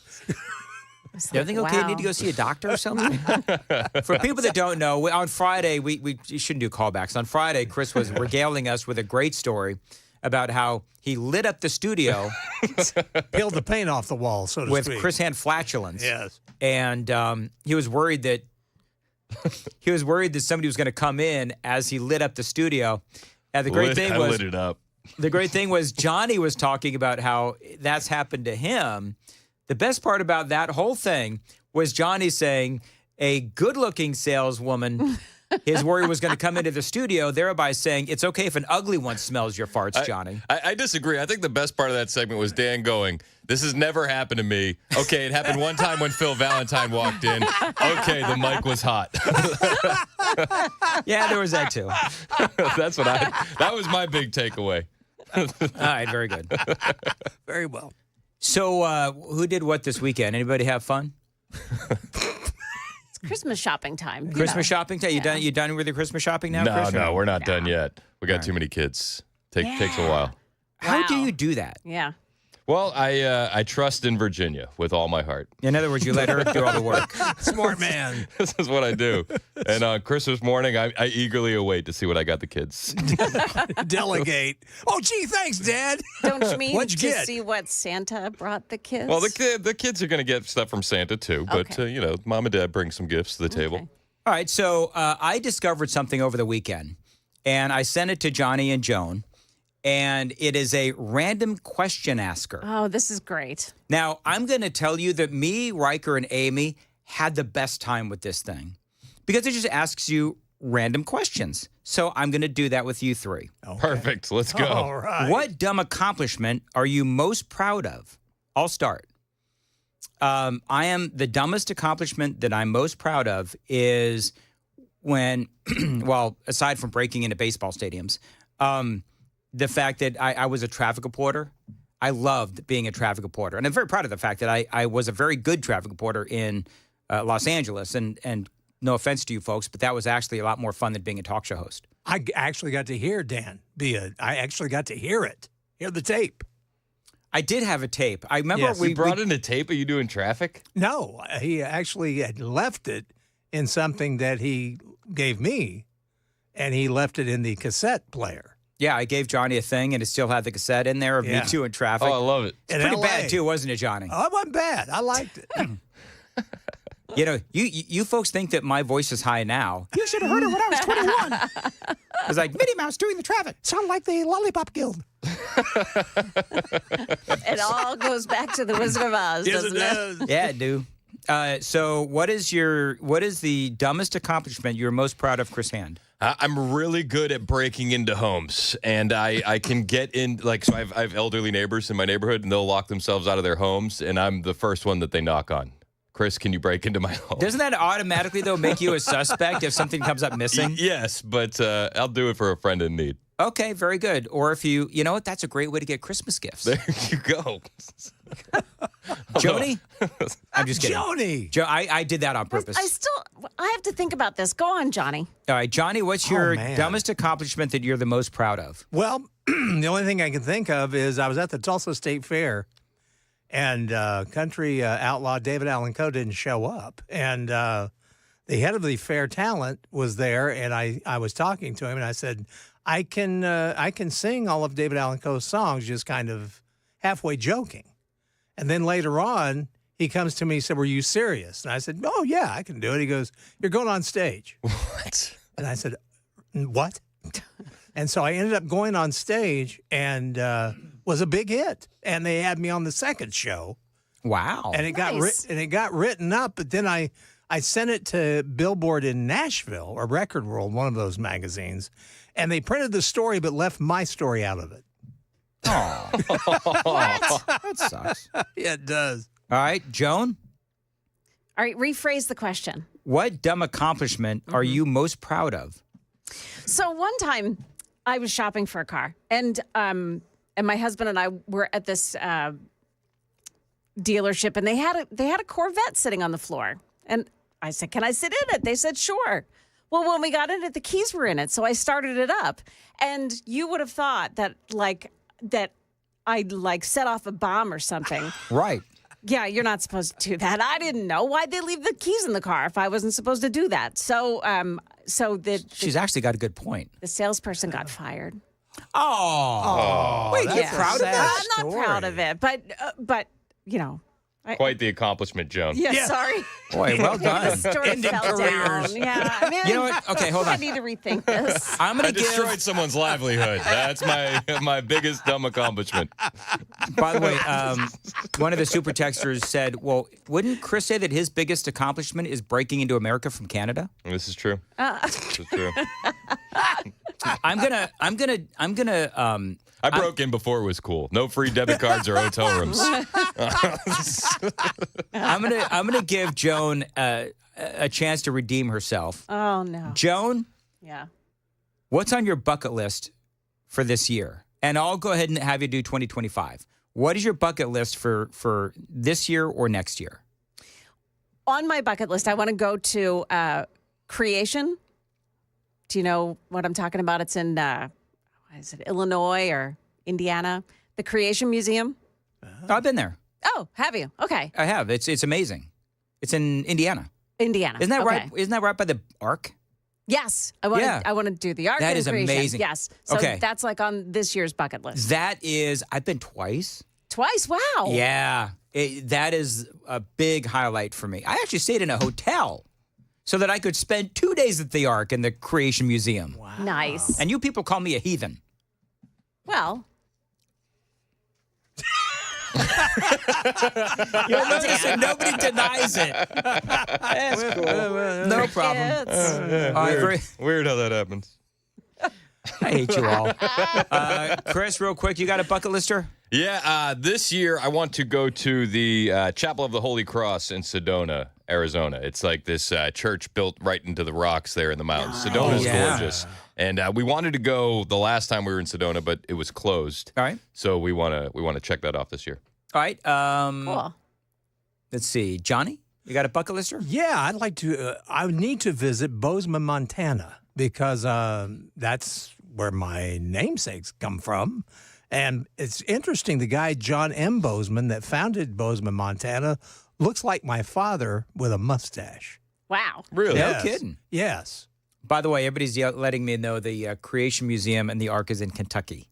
I thought it was in Indiana. It's like, isn't it right at the It's four right at the corners? line. On Yeah. the border. Yeah. See what I go through? I know, man. People just love to correct me at every turn. It's tough being you. It is tough being me. If you Especially weren't with so super far up texters. there, people wouldn't want to knock you off. That's right. What's your bucket list for 2025? Yes. The people want to know. Is it moving the Creation Museum back to Indiana? That's exactly what it is. I'm gonna start a petition, man. I don't really boy, I don't know. I don't really have a bucket list for 2025. If my wife is listening, Amy, can you send me whatever my bucket list for 2025 is? That'd be really appreciated, actually. I don't really have one. You don't have one? No, I feel like I should. Well, You got your Marconi already. Yeah. and you've got your grandson, so you Yeah. probably want to hang out with him. It's exactly it. Right. And show him your Marconi. Look what Grandpa got. Jameson, after I die, you can have the Marconi. It's all yours. There you go. You know what? I'm sure this time tomorrow, I will have a bucket list. You think, Amy? I know what Amy wants to do. Amy wants to go on another damn cruise. Well, that is your Floating bucket prison. You guys love those floating prisons. I don't know why people love those floating prisons. I don't understand it. I don't You know why? either, Because there's a man. lot of drinking involved. God, you'd have to. Amy says cleaning the garage and throwing crap away. There you go. Amy for the win. Oh, I know. She always gets the win. Yeah. How does she sound when she tells you to clean it, Dan? Mm-hmm. How does she sound? She clean the garage. Clean the damn garage, would you? And then, so just so you folks know, when I do that, because I do that all the time. And No. yeah, and it's funny because when I do it in real life, there's a lot of cursing involved, and I'll drop F-bombs, like Mickey going to town after a bender, yeah. And she doesn't understand why I do it, and I say that is why I actually do it. Anyway, what's coming up next? Well, we're going to talk about how nice it is to have an actual president on the world stage again. Seeing Donald Trump walking around Notre Dame, meeting with world leaders, it was cool. Did you see Shakegate? Shakegate, yes, Yeah. I saw Shakegate. Yeah, where basically what Donald Trump did with that handshake was he lifted his leg and peed on Macron's leg. So you stole my lead. Thank you, Dan Mandis. We'll also be talking about the fall of Bashar al-Assad in Syria. Plus, it's just going to create more problems. I'm not a huge fan of this. And the pardons. More pardons, lots of pardons. Everybody's getting a pardon. All right. I'm going to pardon myself from this show. Oh, is this where I come in? Well, Nailed it. apparently, I thought that was funny, but nobody else did. My mic was off. I laughed. I did laugh. Did you laugh? I laughed. All I right, laughed. good. I'm gonna check the video. Not me. When the news bed hits, my mic goes off. All right, Joan, what's coming? What's coming up? Israel takes action now that Syria's government has been toppled, and Jay-Z accused of raping a young girl. The response from his lawyer. Those stories at 9 o'clock on Super Talk 99.7 WTN. Dan Mandis here for the Glock store and their Shoot 270 indoor ranges. Yes, these are rooms and not lanes. Now, a lot of us have shot in the lanes, and they're the same everywhere you go. I've been shooting in the Shoot 270 indoor ranges for the last couple of years. They are amazing. And the trainers at the Glock store, they are incredible as well. They'll show you why the Glock is the most popular handgun in America. Then they're going to train you how to use it. You can also, by the way, tour their Shoot 270 indoor ranges if you stop by. It is the only one in the country where you can get a private shooting room that offers one-on-one personal instruction. It is amazing. You'll actually shoot less and learn more at the Glock store. Now, every time I shoot at the Glock store, I leave a better and more confident shooter every single time, guaranteed. So book your session and check out the pictures and videos at shoot270.com, the Glock store at glockstore.com, minutes from the airport and worth the drive from anywhere.